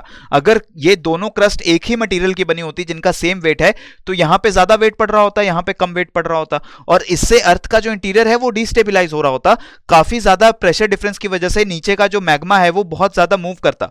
ठीक है, यही चीज नहीं होती बिकॉज कॉन्टिनेंटल क्रस्ट क्या है, वो लाइट है, ये हल्के मटेरियल की बनी हुई है, इसलिए इतना थिक होने के बावजूद दी वेट, अप्रोक्सीमेट वेट जो कॉन्टिनेंटल क्रस्ट का होगा वो बराबर होगा ओशनिक क्रस्ट के, और इसीलिए हमें रिलेटिवली स्टेबल अर्थ की क्रस्ट देखने को मिलती है। बट स्टिल डिफरेंसेस हैं, और उन्हीं की वजह से हमें बहुत सारे टेक्टोनिक एक्टिविटीज भी देखने को मिलती है, because continental crust and oceanic crust उनके वेट में थोड़े बहुत डिफरेंस आते रहते हैं, एडजस्टमेंट चलता रहता है। Mohorovicic discontinuity forms the boundary between crust and asthenosphere. Crust को नीचे लाई करने वाली एस्थेनोस्फेयर से अलग करने वाली जो बाउंड्री है उसको हम बोल रहे हैं मोहरोविसिच और मोहो डिस्कंटिन्यूटी। आगे आता है मेंटल। अब मेंटल वो लेयर है जो क्रस्ट के डायरेक्टली नीचे लाई करती है। जो मेंटल का पोर्शन है क्रस्ट के कांटेक्ट में रहता है उसको हम बोलते हैं asthenosphere. So this is the upper portion of the mantle which is in semi molten और plastic state extending up to 400 kilometres depth. ठीक है, यानी कि अर्थ की क्रस्ट के नीचे जो लेयर है उसको हम बोल रहे हैं एस्थेनोस्फेयर। अर्थ की सरफेस पे जो भी वोल्केनिक एक्टिविटीज के थ्रू आपको लावा देखने को मिलता है वो सारा मटीरियल जो अर्थ के अंदर से आ रहा है वो हम कहां से आ रहा है, एस्थेनोस्फेयर के अंदर से आ रहा है। मेंटल का अपर पोर्शन है एस्थेनोस्फेयर, बट एस्थेनोस्फेयर के नीचे भी अप टू 2900 किलोमीटर्स तक की डेप्थ तक मेंटल जो है वो कंटिन्यू करती है। सबसे ज्यादा जो वॉल्यूम है अर्थ का, अगर प्रोपोर्शन की बात करें तो वो मेंटल के पास है around 83%, and 67% of the mass वो भी अर्थ के मेंटल में लाई कर रहा है। So crust and the upper most part of the mantle they collectively are known as lithosphere. ठीक है, लिथोस्फेयर बेसिकली कौन सी चीज है, जो रिजिड क्रस्ट के नीचे लेयर है, जो मेंटल की लेयर है एस्थेनोस्फेयर, जो बिल्कुल कांटेक्ट में है क्रस्ट के साथ, उनको मिला के हम बोलते हैं लिथोस्फेयर, जो कि 100 टू 200 किलोमीटर्स की थिकनेस तक वेरी करती है। जो डेंसिटी है अर्थ की मेंटल में वो इंक्रीज होती रहती है एज यू मूव डीपर। ठीक है, जैसे जैसे आप कोर की तरफ जाएंगे डेंसिटी इंक्रीज होगी। 2.9 ग्राम per centimetre cube upper portion में स्टार्ट होके 5.7 ग्राम पर सेंटीमीटर क्यूब, यानी कि बिल्कुल आउटर कोर की बाउंड्री पे जाते जाते तक डेंसिटी काफी ज्यादा इंक्रीज कर जाती है, टेम्परेचर काफी ज्यादा इंक्रीज कर जाता है। Outer layer of mental is partly semantic while inner layer is composed of Holi semantic rocks, यानी कि जो डेंसिटी है, हैवीनेस है मटेरियल की, वो भी इंक्रीज होती जा रही है जैसे आप अपर मेंटल से लोअर मेंटल में जा रहे हैं। तो यहां पे आप देख सकते हैं मोहो डिस्कंटिन्यूटी ने क्रस्ट को एस्थेनोस्फेयर से अलग किया था, उसी तरीके से रेपेटिव डिस्कंटिन्यूटी जो है वो अपर मेंटल को और लोअर मेंटल को अलग करने वाली है, and Gutenberg discontinuity will be differentiating between the lower mantle and outer core, and Lehmann discontinuity between outer core and inner core. तो अगर हम कोर की बात कर रहे हैं तो 2900 किलोमीटर से लेके 6400 किलोमीटर, यानी कि जो अर्थ का सेंटर जिस डेप्थ पे लाई करता है, अर्थ के सेंटर से वहां तक 2900 किलोमीटर डेप्थ तक आपको अर्थ का कोर देखने को मिलता है। Now this core is divided into outer core that is liquid and inner core that is solid, and the heaviest mineral materials composed of nickel and iron they are composed in our earth's core, यानी कि सबसे heavier metal जो है वो अर्थ के centre में ही देखने को मिलते हैं, कोर में देखने को मिलते हैं। outer core surrounding the inner core lies between 2900 kilometre and 5100 kilometre, and density अब यहां देखिए increases from 9.9 grams per centimeter cube at the outer part to the 13 gram per centimetre cube in the inner core. जो earth का centre है, inner core है, वहां पे density 13 grams per centimetre cube तक इंक्रीज हो चुकी है। Temperature of the core ranges from 4400 degree celsius in the outer core to 6000 degree celsius in the inner core. तो टेम्परेचर जो है मैक्सिमम आपको अर्थ के इंटीरियर में जो देखने को मिलता है that is about 6000 degree Celsius inner core के बिल्कुल बीच में आपको देखने को मिलेगा। फिर ये डिसकंटिन्यूटीज इंपॉर्टेंट हो जाती हैं दोस्तों, इनको रिवाइज करना बहुत ज्यादा जरूरी है। ये डिसकंटिन्यूटीज के ऊपर क्वेश्चन बनने बहुत आसान हो जाते हैं, बिकॉज अगर कॉन्ट्रैक्ट डिसकंटिन्यूटी की बात कर रहे हैं, continental crust and oceanic crust के बीच की बाउंड्री को हम बोल रहे हैं कॉन्ट्रैक्ट डिसकंटिन्यूटी। तो ये डिसकंटिन्यूटी के बारे में एक और चीज आप ध्यान रखिए, डिसकंटिन्यूटी का मतलब क्या है, हम लेमैन टर्म्स में मैं आपको बता रहा हूं बाउंड्री होती है, बट बाउंड्री का मतलब ये होता है कि हमने एक लाइन ड्रॉ कर दी, इसके इस तरफ जो है आपकी ओशनिक क्रस्ट है, इस तरफ जो है वो कॉन्टिनेंटल क्रस्ट है।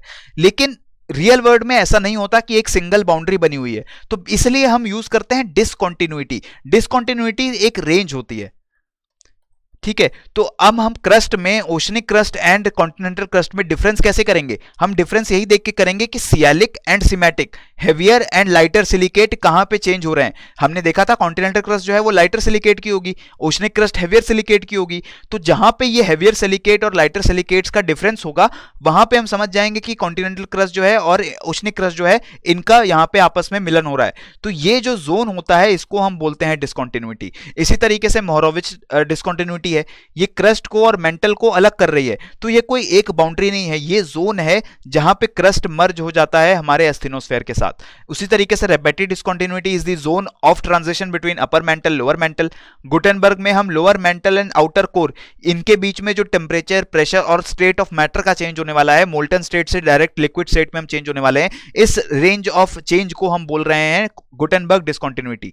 एंड लीहमैन डिसकंटिन्यूटी में हम आउटर एंड इनर कोर के बाउंड्री या आउटर इनर कोर के बीच का जो ट्रांजिशन है इसकी बात कर रहे हैं। तो ये मे राम गाइड लक्ष्मण, ये निमोनिक आप यूज कर सकते हैं इन सारी डिसकंटिन्यूटीज को उसी ऑर्डर में याद रखने के लिए। अगर आप मोहो डिसकंटिन्यूटी से स्टार्ट होकर लेहमन तक जा रहे हैं तो may Ram guide Lakshman, MRGL, Moho, Repetti, Gutenberg and Lehmann, ये हमारी डिसकंटिन्यूटीज होंगी। तो मोहो होगी हमारी क्रस्ट और मेंटल के बीच में, रेबेटी होगी हमारी अपर एंड लोअर मेंटल के बीच में, गुटेनबर्ग होगी lower mantle and outer core के बीच में, एंड लेहमैन डिसकंटिन्यूटी जो होगी वो होगी हमारी outer core and inner core के बीच में। तो ये डिसकंटिन्यूटीज, इनको भी आपको याद रखना है। अब हम बात करते हैं फटाफट अर्थ के मैग्नेटिक फील्ड की भी बात कर लेते हैं। कुछ इंपॉर्टेंट डेफिनेशंस हैं, कुछ टर्म्स हैं जिनको अर्थ के मैग्नेटिक फील्ड से जोड़ के हमें पढ़ना चाहिए। जैसे इंटेंसिटी क्या होती है मैग्नेटिक फील्ड की, तो ये स्ट्रेंथ होगी, जो भी मैग्नेटिक फील्ड जितना स्ट्रांग है जिस लोकेशन पे, वहां पे हम कहेंगे intensity of the magnetic field is higher. तो पोल्स पे ग्रेटेस्ट इंटेंसिटी देखने को मिलती है एंड इक्वेटर पे वीकर इंटेंसिटी होती है। सो सबसे ज्यादा मैग्नेटिक फील्ड की, जो अर्थ का मैग्नेटिक फील्ड है, सबसे ज्यादा स्ट्रांग कहां पे होगा, नॉर्थ एंड साउथ पोल्स के अराउंड। एंड जैसे जैसे आप इक्वेटर की तरफ मूव करेंगे तो ये वीक होना स्टार्ट कर जाएगा। मैग्नेटिक डिप और इंक्लिनेशन, ये एक एंगल है जो कि हॉरिजॉन्टल के साथ बनता है by the compass needle of a vertically held compass. अगर आप कंपास को वर्टिकली रख रहे हैं और उसको फ्रीली आपने छोड़ दिया तो वो हॉरिजॉन्टल के साथ, यानी हॉरिजॉन्टल के साथ कितना एंगल बना रहा है, उसको हम बोल रहे हैं मैग्नेटिक डिप और इंक्लिनेशन। तो अगर हम इक्वेटर की बात करते हैं तो इक्वेटर पे 0 डिग्री का आपको मैग्नेटिक इंक्लिनेशन देखने को मिलता है, यानी कि जो वर्टिकली हेल्ड कंपास है वो बिल्कुल अलाइन हो जाएगा हॉरिजॉन्टल के साथ। और अगर आप पोल्स पे जाएंगे तो जो आपका कंपास है वो बिल्कुल वर्टिकल हो जाएगा, यानी 90 डिग्री का एंगल देखने को मिलेगा आपको जियोमैग्नेटिक पोल्स पे। तो यहां पे आपको geomagnetic poles and geographic poles में भी अंतर करने की जरूरत है। जियोग्राफिक पोल क्या है, जियोग्राफिक पोल वो पॉइंट है, अभी हमने देखा था, जो कि 90 डिग्री का एंगल बनाएगा इक्वेटर के साथ, ठीक है। तो ये हो जाएगा हमारा 90 degree north, geographic north pole, क्योंकि इक्वेटर के साथ सेंटर को ज्वाइन करें और इस पोल को सेंटर के साथ ज्वाइन करें, बीच में 90 डिग्री बने, तो वो है हमारा जियोग्राफिक नॉर्थ पोल। बट हमारा जियोमैग्नेटिक नॉर्थ पोल कैसे डिसाइड होगा, वो उस जगह पे डिसाइड होगा जहां पे हमारा angle of magnetic dip 90 degree हो जाए, ठीक है। तो वो होगा हमारा geomagnetic pole. So always remember, geographic and geomagnetic poles they are not same, ठीक है, अलग अलग होते हैं। जियोग्राफिक पोल अलग होता है, जियोमैग्नेटिक पोल अलग होता है। मैग्नेटिक इक्वेटर की बात कर रहे हैं, जिस तरीके से हमारा जियोग्राफिक इक्वेटर है उसी तरीके से एक मैग्नेटिक इक्वेटर भी होता है, जहां पे आपका मैग्नेटिक डिप जो है वो 0 हो जाएगा, ठीक है। मैंने आपको बताया 0 degree at the magnetic equator. तो ये 0 डिग्री 90 डिग्री जो मैग्नेटिक डिप में चेंज हो रहा है, ये ज्योग्राफिकल लॉन्गिट्यूड्स या लैटिट्यूड्स के हिसाब से नहीं हो रहा है। Magnetic equator and magnetic poles इसके हिसाब से बनता है। मैग्नेटिक पोल्स पे आपको 90 डिग्री मैग्नेटिक डिप देखने को मिलेगी, मैग्नेटिक इक्वेटर पे आपको 0 डिग्री डिप देखने को मिलेगी, यानी जो आपका कंपास है वो बिल्कुल पैरेलल रहेगा आपके होराइजन के। It passes through Thumba in Kerala, India में होके पास करता है हमारा मैग्नेटिक इक्वेटर। जो ज्योग्राफिक इक्वेटर है वो इंडिया से होके पास नहीं करता, मैग्नेटिक इक्वेटर इंडिया से होके पास कर रहा है। कहां से होके पास कर रहा है, केरला से पास करता है, जो लोकेशन है दैट इज थुम्बा।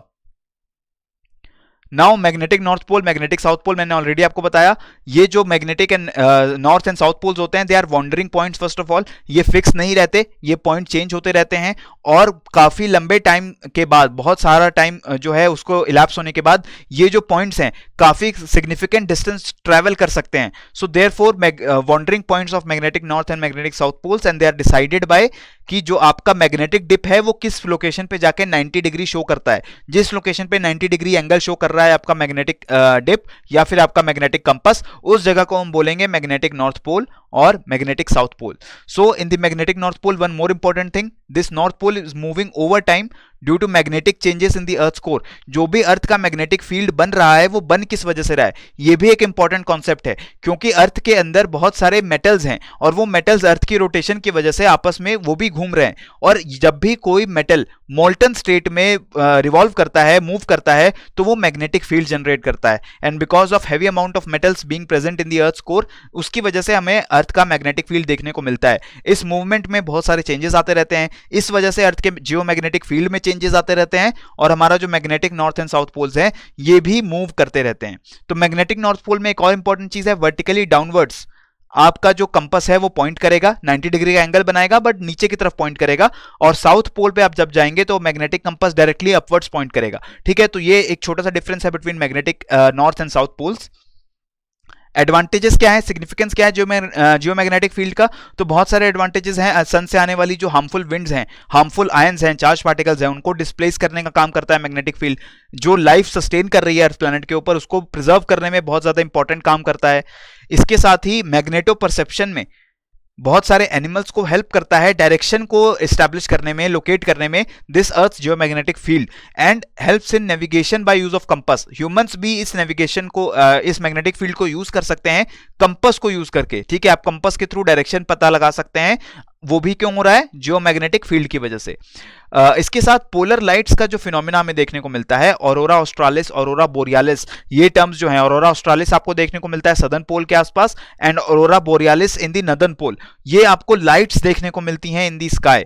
और ये लाइट्स क्या हैं, ये बेसिकली सन से आने वाले चार्ज पार्टिकल्स हैं जो अर्थ के मैग्नेटिक फील्ड में ट्रैप हो गए हैं, और क्योंकि पोल्स के अराउंड सबसे स्ट्रॉन्ग मैग्नेटिक फील्ड होता है, उस जगह पे जाके चार्ज पार्टिकल्स इकट्ठा हो गए हैं और हमें लाइट की फॉर्म में ये पार्टिकल्स देखने को मिल रहे हैं। So these are the significances और advantages of earth's geomagnetic field. अब फ्रेंड्स हम बात करने जा रहे हैं about seismic waves.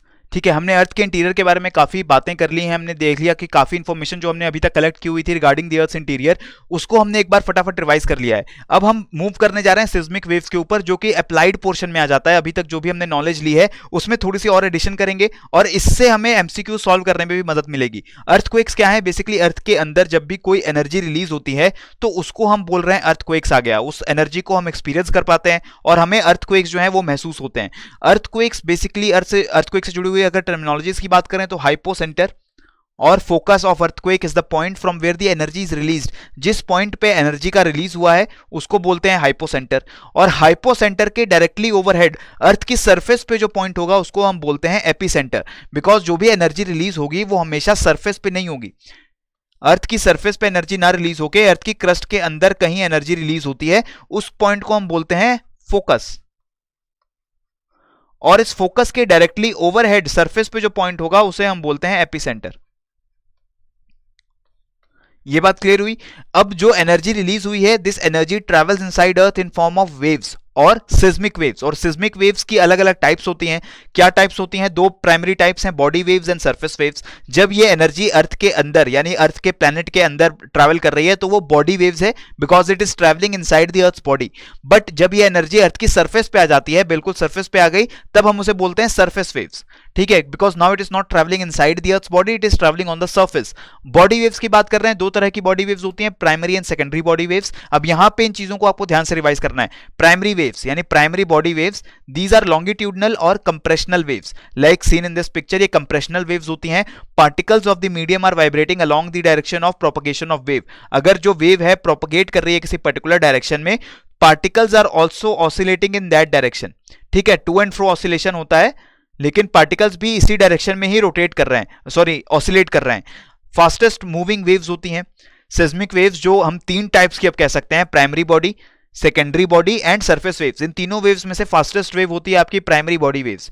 High frequency होती है इनकी and they can travel in all medium, solid, liquid and gases, इनके थ्रू ट्रैवल कर सकती हैं ये प्राइमरी वेव्स। वेलोसिटी की अगर बात कर रहे हैं, सबसे हाई वेलोसिटी होगी सॉलिड्स में, followed by liquids and then by gases, and obviously they can travel in all these mediums. Velocity is depending upon the shear strength और elasticity of the material. जिस मटेरियल की elasticity ज्यादा होगी उतनी ही ज्यादा velocity होगी इस वेव की। So solids they have the highest shear strength और हाईएस्ट इलास्टिसिटी, इस वजह से सॉलिड्स में सबसे ज्यादा वेलोसिटी देखने को मिलती है हमें प्राइमरी वेव्स की। सेकेंडरी वेव्स पे आते हैं तो ये ट्रांसवर्स वेव्स हैं। ट्रांसवर्स वेव्स में जो आपका पार्टिकल है वो ऑसिलेट करता है वर्टिकली, जबकि वेव आपकी प्रोपगेट कर रही है हॉरिजॉन्टली, यानी जिस डायरेक्शन में वेव मूव कर रही है उसके परपेंडिकुलर डायरेक्शन में अगर पार्टिकल ऑसिलेट कर रहा है तो वो हमारी ट्रांसवर्स वेव्स होती है। और transfer wave high frequency is secondary body waves. तो सेकेंडरी बॉडी वेव्स कैसी हुई? ट्रांसवर्स वेव्स हुई और हाई फ्रीक्वेंसी वेव्स हुई। प्राइमरी बॉडी वेव्स क्या थी? वो हाई फ्रीक्वेंसी वेव्स थी, but they were not transverse waves, they were compressional waves और latitudinal waves. S waves arrives at the surface after P waves। ये P waves से थोड़ा धीरे ट्रैवल कर रही हैं क्योंकि हमने देखा P waves जो हैं वो सबसे ज्यादा तेज मूव करती हैं। These cannot pass through liquid and gases, they can only move through solids, and this helped us in discovering the liquid outer core। क्योंकि हमने देखा, हम सेकेंडरी वेव्स को जब स्टडी कर रहे थे तो साइंटिस्ट ने देखा, उन्होंने ऑब्जर्व किया कि जो सेकेंडरी वेव्स अर्थ के इंटीरियर से पास होकर आ रही हैं वो एक शैडो जोन बना रही हैं, और शैडो जोन बन रहा है इसका मतलब कुछ एरियाज में वो सेकेंडरी वेव्स देखने को नहीं मिलती। इसका ये मतलब है कि अर्थ के इंटीरियर में कोई ऐसी पोर्शन है, कोई ऐसा लोकेशन है जहां पे लिक्विड या गैस इस स्टेट में मैटर एग्जिस्ट करता है। और अर्थ के इंटीरियर में गैस का कोई बहुत बड़ा पॉकेट होना इट इज वेरी इम्प्रॉबेबल, ये बहुत मुश्किल है, और साइंटिफिक स्टडीज के हिसाब से ये ट्रू नहीं है। तो इसलिए हमें पता लगा कि जो अर्थ का कोर है वो एटलीस्ट आउटर कोर लिक्विड होना चाहिए, तभी हमारी जो सेकेंडरी वेव्स हैं they are not able to pass through the liquid outer core. अब बात करते हैं सरफेस वेव्स की। जो भी बॉडी वेव्स हमने देखा, प्राइमरी हो या सेकेंडरी हो, when they travel through the earth's body, हम उन्हें बोलते हैं बॉडी वेव्स। पर जैसे ही वो सरफेस तक पहुंचती हैं they are then known as surface waves. So surface waves do not travel inside the earth, वो सिर्फ सरफेस के अलोंग ट्रैवल करती हैं। उनकी फ्रीक्वेंसी काफी कम होती है as compare to body waves, and they are also transverse. ठीक है, ये वेव्स भी ट्रांसवर्स वेव्स हैं, ये पी वेव्स की तरह, प्राइमरी वेव्स की तरह कंप्रेशनल वेव्स नहीं है। These are long period waves because इनकी जो वेवलेंथ है वो ज्यादा होती है, फ्रीक्वेंसी इनकी कम होती है, but they have high energy, इनके पास एनर्जी बहुत ज्यादा होती है। तो जो भी अर्थक्वेक्स में डिस्ट्रक्शन आपको देखने को मिलेगा सरफेस के ऊपर, वो हो रहा है because of surface waves. They develop in the immediate neighbourhood of the epicentre, responsible for most of the destructive force of the earthquakes and are the slowest. ठीक है, यानी बॉडी वेव्स फास्टेस्ट होती हैं, उसके बाद सरफेस वेव्स आती हैं, और बॉडी वेव्स में भी प्राइमरी वेव्स जो हैं वो ज्यादा फास्ट होती हैं as compare to secondary body waves.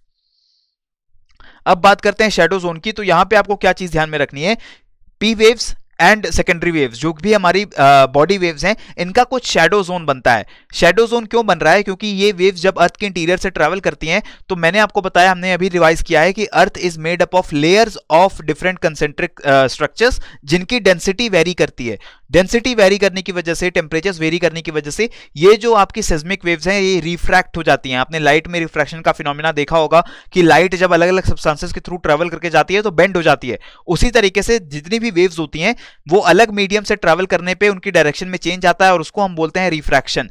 तो यही रिफ्रैक्शन हो रहा है सिस्मिक वेव्स के साथ भी, एंड इसकी वजह से हमें कुछ शैडो जोन्स देखने को मिलते हैं। अगर पी वेव्स की बात कर रहे हैं तो 103 डिग्री से लेके 142 degrees away from the point of origin, ठीक है, 103 डिग्री से 142 डिग्री तक का जो रीजन है यहां पे आपको कोई भी पी वेव्स डायरेक्टली ऑब्जर्व करने को नहीं मिलेंगी। इसका यह मतलब हुआ कि कुछ शैडो जोन बन रहा है पी वेव्स की वजह से। अगर हम एस वेव्स की बात कर रहे हैं तो दोनों side 103 degrees on the left side and 103 degrees on the right side, दोनों ही साइड्स में आपको जो है एस वेव्स देखने को बिल्कुल नहीं मिलेंगी, सेकेंडरी वेव्स। ऐसा इसलिए हो रहा है बिकॉज पूरा जो आपका आउटर कोर है वो ब्लॉक कर देता है एस वेव्स को फ्रॉम ट्रैवलिंग फर्दर। तो आपको कुछ ही लोकेशंस में देखने को मिलेगा, ऑब्जर्व करने को मिलेगा secondary waves, and this is one of the reasons जिससे हमें पता लगा था about the liquid nature of our outer core. तो अगेन ये इंपॉर्टेंट हो जाता है, आपको यहां पे क्या ध्यान रखना है कि शैडो जोन जो बन रहा है 103 डिग्री से लेके 142 डिग्री तक, दोनों तरफ आपको पी वेव का शैडो जोन देखने को मिलता है, और उसके बाद पी वेव्स जो है वो रीअपियर हो जाती हैं। But shadow waves, secondary waves जो हैं वो रीअपियर दोबारा नहीं होती, 103 डिग्री तक ही वो ऑब्जर्व की जाती हैं, उसके बाद they are not visible because बीच में आपका लिक्विड कोर आ चुका है। अब बात करते हैं वोल्केनिज्म की। तो वोल्केनिज्म में क्या हो रहा है, वोल्केनिज्म में बेसिकली अर्थ के एस्थेनोस्फेयर से यानी कि क्रस्ट के नीचे से कुछ मटेरियल जो है इरप्ट होकर अर्थ की सरफेस पे आ रहे हैं। तो वोल्केनोज को क्लासिफाई कर देते हैं सबसे पहले, एक्टिव वोल्केनोज जहां पे आपको फ्रीक्वेंट इरप्शंस अभी भी देखने को मिलते हैं, देन डोरमेंट वोल्केनोज जहां पे काफी टाइम से कोई आपको वोल्केनिक एक्टिविटी देखने को नहीं मिली है, एंड एक्सटिंक्ट वोल्केनोज जो कि डिस्टेंट पास्ट में, जियोलॉजिकल पास्ट में, thousands of years before, millions of years before आपको यहां पे वोल्केनिक एक्टिविटी जरूर हुई होगी, लेकिन करंटली उस टाइम के बाद से कोई भी वोल्केनिक एक्टिविटी नहीं हुई है, तो उसको हम बोलते हैं extinct volcanoes. Then comes the andesitic and basaltic volcanism. So andesitic volcanism is very explosive, काफी हाई एक्सप्लोसिव वोल्केनिज्म होता है। जो भी मटेरियल इरप्ट होता है वो भी हाईली विस्कस होता है, एसिडिक होता है एंड रिच इन सिलिका होता है। एसिडिक का मतलब क्या है, रिच इन सिलिका। आप इसे एसिड्स एंड बेसिस से मैच करके मत देखिए जो आपने केमिस्ट्री में पढ़े होंगे, आप बस ये समझिए कि एसिडिक लावा और एसिडिक रॉक का मतलब क्या है कि सिलिका रिच रॉक या सिलिका रिच रॉक है, या सिलिका रिच जो है आपका मैग्मा है, तब हम उसे बोलते हैं एसिडिक मैग्मा और एसिडिक रॉक्स। बट अगर वो सिलिका रिच नहीं है, सिलिका की कंपोजिशन थोड़ी सी कम है, तब हम उसे बेसिक रॉक या बेसिक मैग्मा बोल देते हैं। So basic magma is highly fluid. अगर सिलिका रिच मैग्मा होगा तो वो कम फ्लूइड होगा, ज्यादा विस्कस होगा, और highly fluid, high fluidity and less viscosity कब होगी, व्हेन बेसिक मैग्मा होगा, उसमें सिलिका की जो परसेंटेज है वो कम होगी। हाईली फ्लूइड मैग्मा जो है वो इजीली इरप्ट होगा, ज्यादा वॉयलेंस नहीं होगी, उससे ज्यादा इरप्शन नहीं होगा, ज्यादा एनर्जी रिलीज नहीं होगी, क्वाइट इरप्शंस होंगे। बट अगर सिलिका रिच मैग्मा है, हाईली एक्सप्लोसिव मैग्मा है, तब वो एक्सप्लोसिव इरप्शंस करेगा और वो हाईली विस्कस रहेगा। सो एंटीसाइटिक का मतलब क्या हुआ, वो वोल्केनोज जो कि हाईली एक्सप्लोसिव रहते हैं, काफी ज्यादा एनर्जी के साथ इरप्ट होते हैं, उन्हें हम बोलते हैं एंटीसाइटिक वोल्केनोज। बट कुछ वोल्केनोज जो बहुत ही क्वाइटली इरप्ट हो रहे हैं, वहां धीरे धीरे स्मॉल एनर्जी आउटबर्स्ट के साथ जो है वो मैग्मा सीप करके सरफेस पे आ रहा है, उसे हम बोलते हैं बेसाल्टिक वोल्केनिज्म। तो अगर आपने मिड ओशनिक रिजेस के बारे में पढ़ा हो, mid oceanic ridges for example आप देख सकते हैं, ओशंस के बीच में आपको कई वोल्केनोज देखने को मिलते हैं। यहां पे आपको क्वाइट इरप्शंस देखने को मिलते हैं, बहुत धीरे धीरे आपको मैग्मा देखने को मिल रहा है कि इरप्ट हो रहा है। तो ये है हमारा बेसाल्टिक वोल्केनिज्म। बट कुछ वोल्केनोज जो हैं वो काफी ज्यादा एक्सप्लोसिव रहते हैं।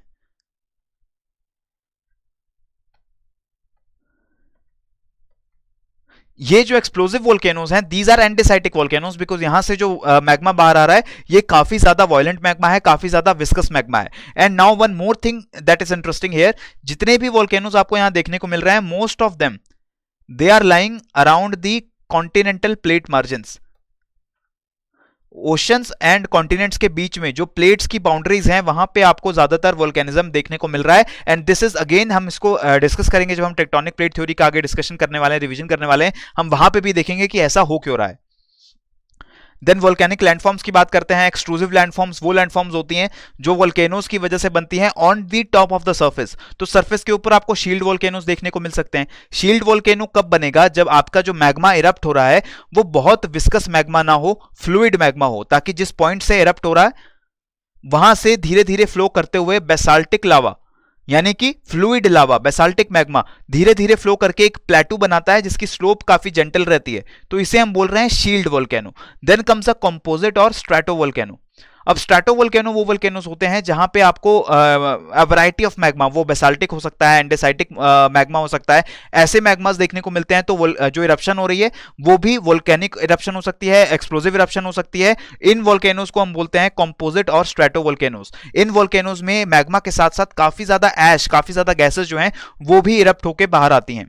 Then flood basalt plateau, this is a very quiet volcanic eruption. Flood basalt plateau में क्या हो रहा है, बहुत ही फ्लूइड मैग्मा बाहर आएगा, बहुत दूर डिस्टेंस ट्रैवल करेगा तो जेंटल बेसाल्टिक स्लोप बनेगी। ठीक है, तो ये जो फ्लड बेसाल्ट प्लेटू बन रहे हैं वो फिजर वोल्केनो की तरह ही बनने वाले हैं आपके।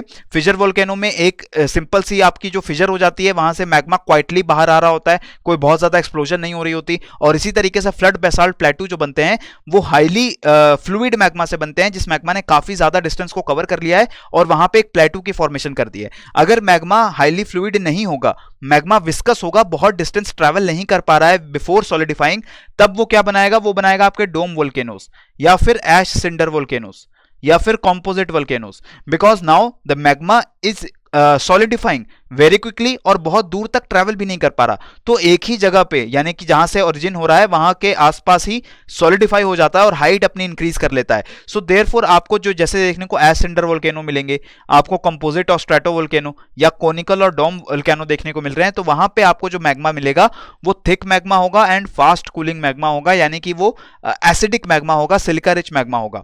देन कैल्डेरा, कैल्डेरा एक लैंडफॉर्म बनता है जब बहुत एक्सप्लोसिव इरप्शंस की वजह से जो आपका टॉप वेंट है यही ब्लो अप कर जाता है और आपको बीच में एक बहुत बड़ा आपको कैविटी देखने को मिलती है, तो उसको हम बोलते हैं caldera. And then mid oceanic ridges, जब फ्लड बेसाल्ट प्लेटू वाली जो इरप्शन हो रही है, क्वाइट इरप्शंस हो रही हैं, जब वो ओशंस के बीच में होती हैं, तब हम उन्हें बोलते हैं मिड ओशनिक रिजेस। तो ये हैं एक्सट्रूसिव लैंडफॉर्म्स जो कि वोल्केनोज की वजह से बनने वाले हैं on the top of the surface. हमने बहुत ही क्विकली इनको रिवाइज करना है, मैं आपको बहुत डिटेल में इन चीजों के बारे में नहीं बता रहा हूं, बिकॉज ये सारी चीजें हमने अपने सिविल स्टैप के दिए हुए क्रैश कोर्स में कॉम्प्रिहेंसिवली कवर की हैं। और इसके साथ ही अगर आप एनसीईआरटीज को या अदर सोर्सेज को पढ़ रहे हैं तो वहां भी आपने इन चीजों को कवर किया होगा। और हमारी इस सीरीज का मकसद ये है कि हम सिर्फ क्विकली रिवाइज करवाएं सारे फैक्ट्स को, हम उनको दोबारा से बिल्कुल डिटेल में स्टडी नहीं करने जा रहे हैं। तो इसी तरीके से अब हम इंट्रूसिव लैंडफॉर्म्स की तरफ जाएंगे। ये वो लैंडफॉर्म्स हैं जो सरफेस के ऊपर नहीं बनती। सरफेस के ऊपर तो जो कोन्स बनेंगे, प्लेटूज बनेंगे, वो तो हमारी एक्सट्रूसिव लैंडफॉर्म हुई, but many of the times जो भी मैग्मा इरप्ट होने वाला है वो सरफेस तक नहीं पहुंच पाता, ठीक है, क्योंकि क्रस्ट की भी कुछ थिकनेस है। हमने अभी देखा 30 किलोमीटर से लेके 50-70 किलोमीटर तक की क्रस्ट की थिकनेस होती है। तो जो मैग्मा एस्थेनोस्फीयर से ओरिजिन हुआ है, जिसका स्टार्ट हुआ है, उसको सरफेस तक आने के लिए एटलीस्ट 30-50 किलोमीटर्स का डिस्टेंस ट्रैवल करना पड़ता है और हर बार ये डिस्टेंस ट्रैवल नहीं हो पाता। So most of the times what magma does is कि वो क्रस्ट के बीच में ही कुछ वीक लोकेशंस में सॉलिडिफाई हो जाता है, ठीक है। So in this diagram you can see कि इस अर्थ के क्रॉस सेक्शन में बहुत जगहों पे magma has erupted, magma has intruded and वहां पे जाके सॉलिडिफाई हो गया है। तो जैसे बनते हैं बैथोलिथ। बैथोलिथ एक बहुत बड़ा इंट्रूसिव फॉर्मेशन होता है जब एक मैग्मा जो है वो क्रस्ट में काफी अंदर तक आ चुका है और वहां आके सॉलिडिफाई कर गया, इग्नियस रॉक बना गया, तब हम उसे बोलेंगे बैथोलिथ। फिर आते हैं हमारे लैकोलिथ्स।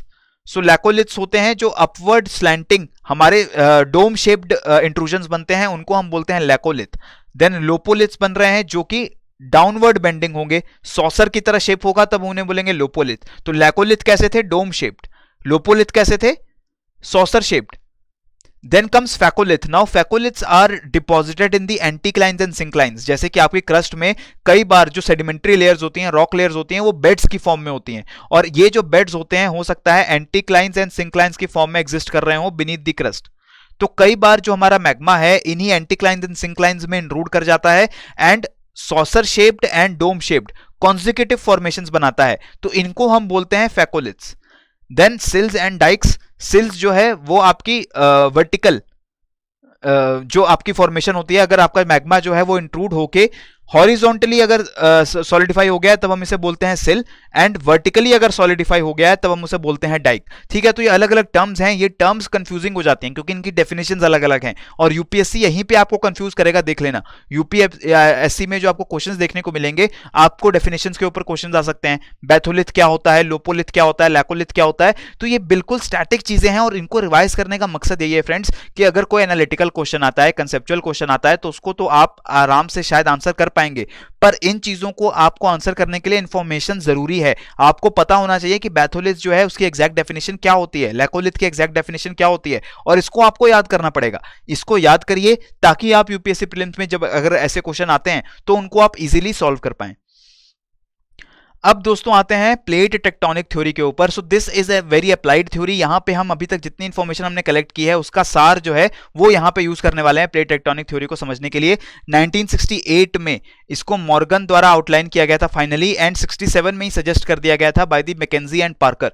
सो प्लेट टेक्टोनिक थ्योरी किसी एक साइंटिस्ट की वजह से नहीं आई है, बहुत सारे साइंटिस्ट का कॉन्ट्रीब्यूशन रहा है इसमें, और इस थ्योरी को 68 में आने से पहले काफी रिसर्च, अलग अलग थ्योरीज और भी आ चुकी हैं, काफी रिसर्च पहले भी हो चुकी थी। सो अर्लियर रिसर्चेस के ऊपर और बिल्डअप करके प्लेट टेक्टोनिक थ्योरी जो है वो बनाई गई है। इस थ्योरी में बेसिकली क्या कहा जा रहा है? बेसिकली ये कहा जा रहा है कि जो अर्थ की क्रस्ट है वो अलग अलग प्लेट्स में डिवाइडेड है, और वो जो प्लेट्स हैं वो एस्थेनोस्फेयर के ऊपर फ्लोट करती रहती हैं। एस्थेनोस्फेयर यानी जो नीचे मेंटल है, इसके ऊपर ये जो टेक्टोनिक प्लेट्स हैं वो फ्लोट कर रही हैं। ये सारी टेक्टोनिक प्लेट्स आपस में एक जिगसॉ पजल की तरह बंधी हुई हैं और आपस में मूव भी करती रहती हैं, तो इसकी वजह से हमें इंटरेक्शंस देखने को मिलते हैं बिटवीन डिफरेंट टेक्टोनिक प्लेट्स। सो इन प्लेट्स की इंफॉर्मेशन आपको होनी चाहिए, जैसे Eurasian, north American, Indo Australian, south American, African, Pacific, ये हमारी कुछ मेजर प्लेट्स हैं। इसी के साथ बहुत सारी माइनर प्लेट्स भी हैं। अर्थ जो क्रस्ट है वो काफी अलग अलग माइनर माइक्रो प्लेट्स में भी टूटी हुई है, बट मेजर प्लेट्स की अगर हम बात कर रहे हैं तो वो ये 7 प्लेट्स हैं: Eurasian, Indo Australian, north American, south American, Pacific, African and Antarctic plate. The oceanic plates contain mainly the semantic crust, हमने ऑलरेडी देखा है। जो ओशनिक क्रस्ट होती हैं वो हेवियर होती हैं, थिनर होती हैं और वो हेवियर मटेरियल की बनी होती हैं। और जो कॉन्टिनेंटल क्रस्ट है वो सियालिक मटेरियल की यानी कि थिकर होती हैं, बट लाइटर एलिमेंट्स के, लाइटर मटेरियल के बने होते हैं। और इन प्लेट्स के आपस में मूवमेंट्स होते रहते हैं, इंट्रैक्शंस होती रहती हैं, जिनको हम 3 तरीके से स्टडी कर सकते हैं। 3 स्टडीज क्या हो सकती हैं: divergent boundaries when 2 plates are moving away from each other, convergent boundaries when 2 plates are moving towards each other, and transform boundaries when 2 plates are moving parallel to each other। और इन तीनों ही conditions में हमें अलग अलग phenomena देखने को मिलते हैं। सबसे पहले हम बात करेंगे डाइवर्जेंट बाउंड्रीज की और कंस्ट्रक्टिव बाउंड्रीज की। Mid oceanic ridges are form due to this kind of particular interaction, जब 2 प्लेट्स जो हैं वो एक दूसरे से दूर जा रही हैं, ठीक है, अवे मूव कर रही हैं। और अगर अवे मूव करेंगे तो क्या होगा, बीच में जो गैप बनेगा, कैविटी बनेगी, वहां से मैग्मा बाहर आएगा, ठीक है ना। अगर प्लेट्स मूव कर रही हैं तो बीच में से मूव करने का कॉज क्या होगा, मूव करने का कॉज ये है कि नीचे से मैग्मा बाहर आ रहा है और ये मैग्मा सरफेस पे आने के बाद सॉलिडिफाई हो जाएगा। सरफेस पे आके जो मैग्मा सॉलिडिफाई होगा उससे नई क्रस्ट बनेगी, hence it is known as constructive boundary. Constructive boundary भी कहते हैं इसको, डाइवर्जेंट बाउंड्री भी कहते हैं, क्योंकि यहां पे नई क्रस्ट की फॉर्मेशन हो रही है। यहां पे वोल्केनिज्म होता है, लेस एक्सप्लोसिव वोल्केनिज्म है, क्योंकि आप देख रहे हैं कि मैग्मा बहुत स्लोली जो है वो सरफेस के ऊपर आ रहा है। एंड शैलो अर्थक्वेक्स भी देखने को मिलते हैं इन रीजन्स में, यानी कि बहुत ज्यादा स्ट्रॉन्ग अर्थक्वेक्स देखने को नहीं मिलते हैं, शैलो अर्थक्वेक्स देखने को मिलते हैं। East African rift valley and mid Atlantic ridges are some of the examples, जहां पे आपको 2 टेक्टोनिक प्लेट्स एक दूसरे से दूर जाती हुई देखने को मिलती हैं। सी फ्लोर स्प्रेडिंग भी इसी फिनोमिना की वजह से हो रही है। जो ओशनिक क्रस्ट है वो लगातार नई क्रस्ट की फॉर्मेशन हो रही है, सी फ्लोर स्प्रेड हो रही है, and this is also happening because of divergent plate boundaries. फिर आती हैं कन्वर्जेंट और डिस्ट्रक्टिव प्लेट बाउंड्रीज, जहां पे 2 टेक्टोनिक प्लेट्स एक दूसरे में आके कन्वर्ज हो रही हैं, कोलाइड हो रही हैं। इस प्रोसेस को हम बोल रहे हैं कन्वर्जेंट बाउंड्रीज। कन्वर्जेंट बाउंड्रीज में क्रस्ट की डिस्ट्रक्शन होती है, इसलिए हम इसे बोलते हैं डिस्ट्रक्टिव बाउंड्री। बिकॉज एक प्लेट दूसरी प्लेट के नीचे सबसाइड होने वाली है, और दूसरी प्लेट के नीचे जब सबसाइड हो जाएगी तो वो नीचे जाके कहां मिलेगी, एस्थेनोस्फेयर में। एंड एस्थेनोस्फेयर में जाके जब क्रस्ट मिलती है तो ऑब्वियसली टेम्परेचर इंक्रीज होने की वजह से it will start melting and crust जो है आपकी डिस्ट्रॉय हो जाएगी। तो ये जो कन्वर्जेंस होती है ये 3 तरीके से हो सकती है: oceanic convergence, that is 2 oceanic plates are colliding, 1 oceanic and 1 continental plate are colliding, and 2 continental plates are colliding. तीनों केसेस में थोड़े से अलग फीचर्स देखने को मिलते हैं। जैसे अगर 2 ओशनिक प्लेट्स कोलाइड करती हैं तो वहां पे हेवियर प्लेट जो होगी, कोई प्लेट दूसरी ओशनिक प्लेट से हेवियर जरूर होगी, तो जो हेवियर प्लेट होगी वो लाइटर प्लेट के नीचे जाके सबसाइड करने लगेगी।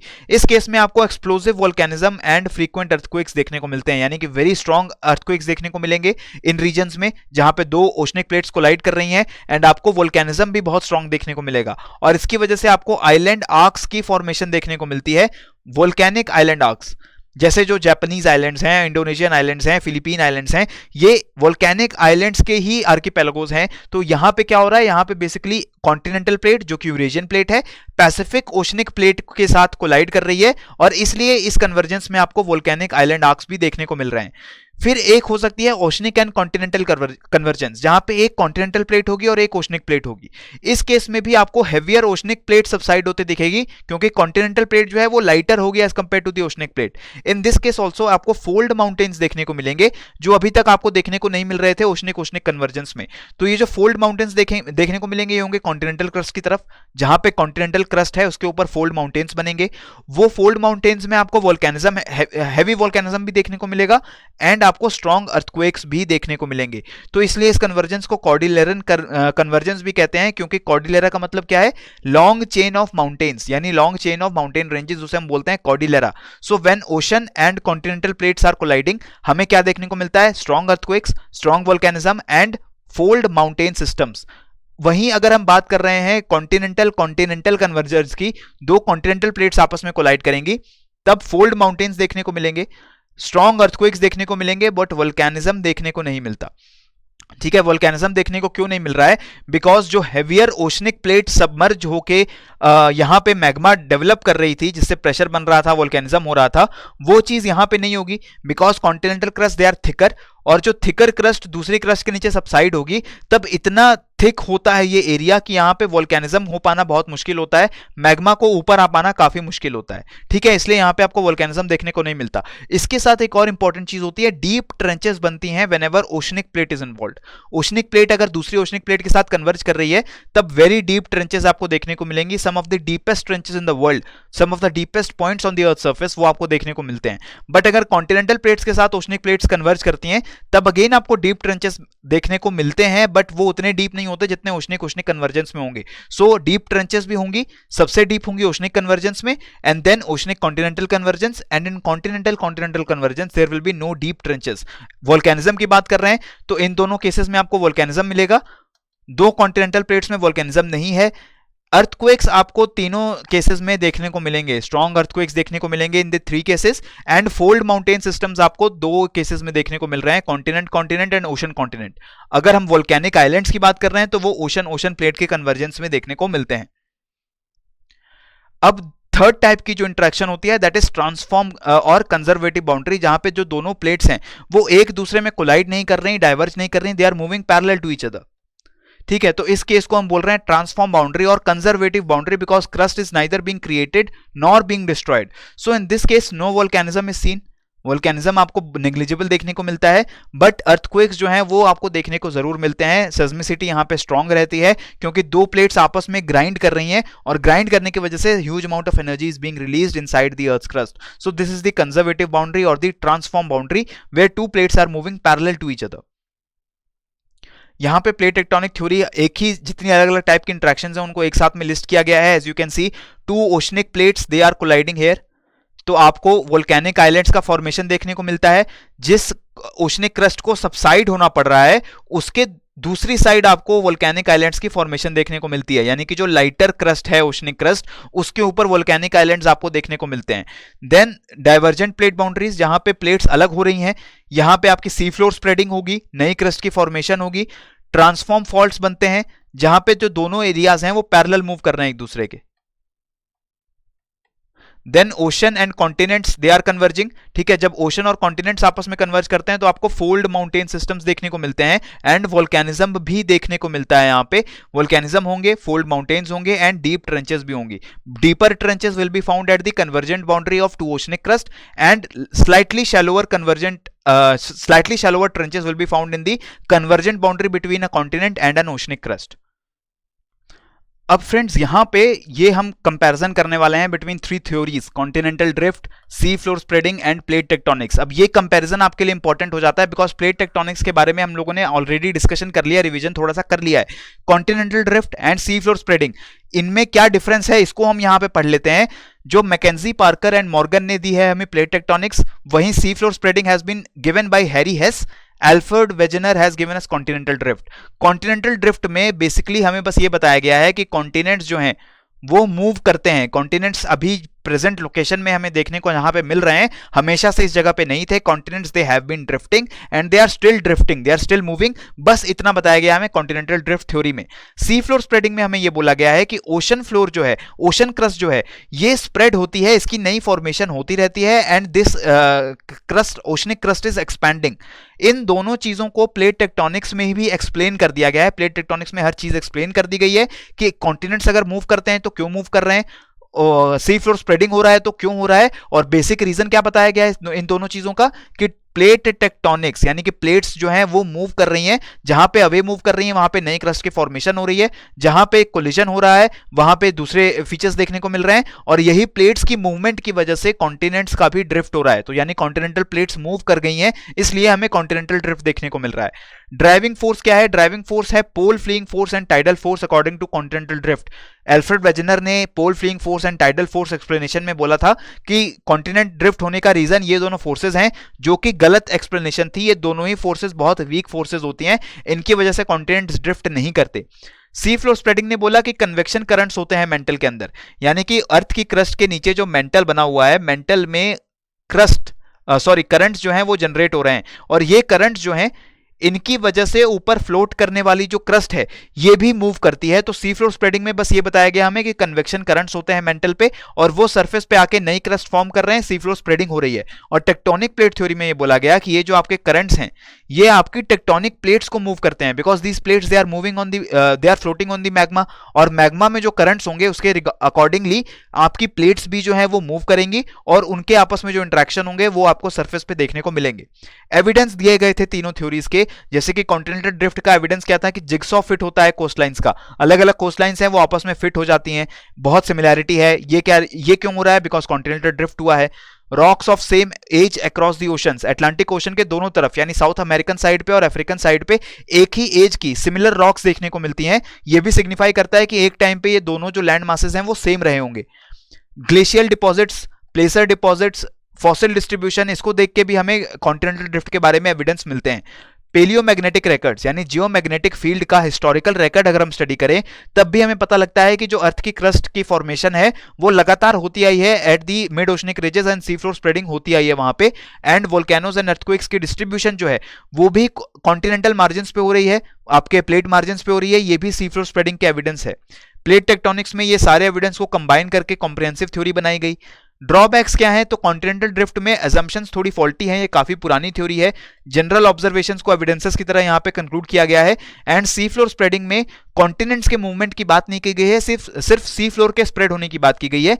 Plate tectonics theory does not have any such drawback क्योंकि एक काफी कॉम्प्रिहेंसिव एंड मॉडर्न थ्योरी है। मोस्ट वाइडली एक्सेप्टेड थ्योरी भी ये है, बट कि continental drift it has been discarded and sea floor spreading theory it is also widely accepted. So basically जो है प्लेट टेक्टोनिक थ्योरी वो एक तरीके से सारी थ्योरीज का सार है और हमें सारी चीजें बता रही हैं regarding the different features that are seen on the earth surface. तो फ्रेंड्स इसके साथ हमने रिवीजन किया है कुछ इंपॉर्टेंट टॉपिक्स का, जिसमें हम आज सेशन 1 ऑफ स्थापना हम कंक्लूड कर रहे हैं और इन टॉपिक्स को हम टेस्ट करने वाले हैं जब भी आप एमसीक्यूज को सॉल्व करेंगे। तो एमसीक्यूज को सॉल्व करते वक्त आपको हमेशा ध्यान रखना है जिन टॉपिक्स को हम लोग रिवाइज कर रहे हैं इन टॉपिक्स को बहुत ही डिटेल में हम लोग स्टडी करें, इनके ऊपर लगातार एमसीक्यूज को प्रैक्टिस करते जाएं ताकि हमारी जो मिस्टेक्स हो सकती हैं उनका स्कोप दिन ब दिन जो है वो कम होता जाए। तो फ्रेंड्स इसके साथ हमारा आज का सेशन यहाँ पे कंक्लूड हो रहा है। हम मिलेंगे हमारे नेक्स्ट सेशन में, तब तक के लिए कीप ऑन लर्निंग एंड जय हिंद।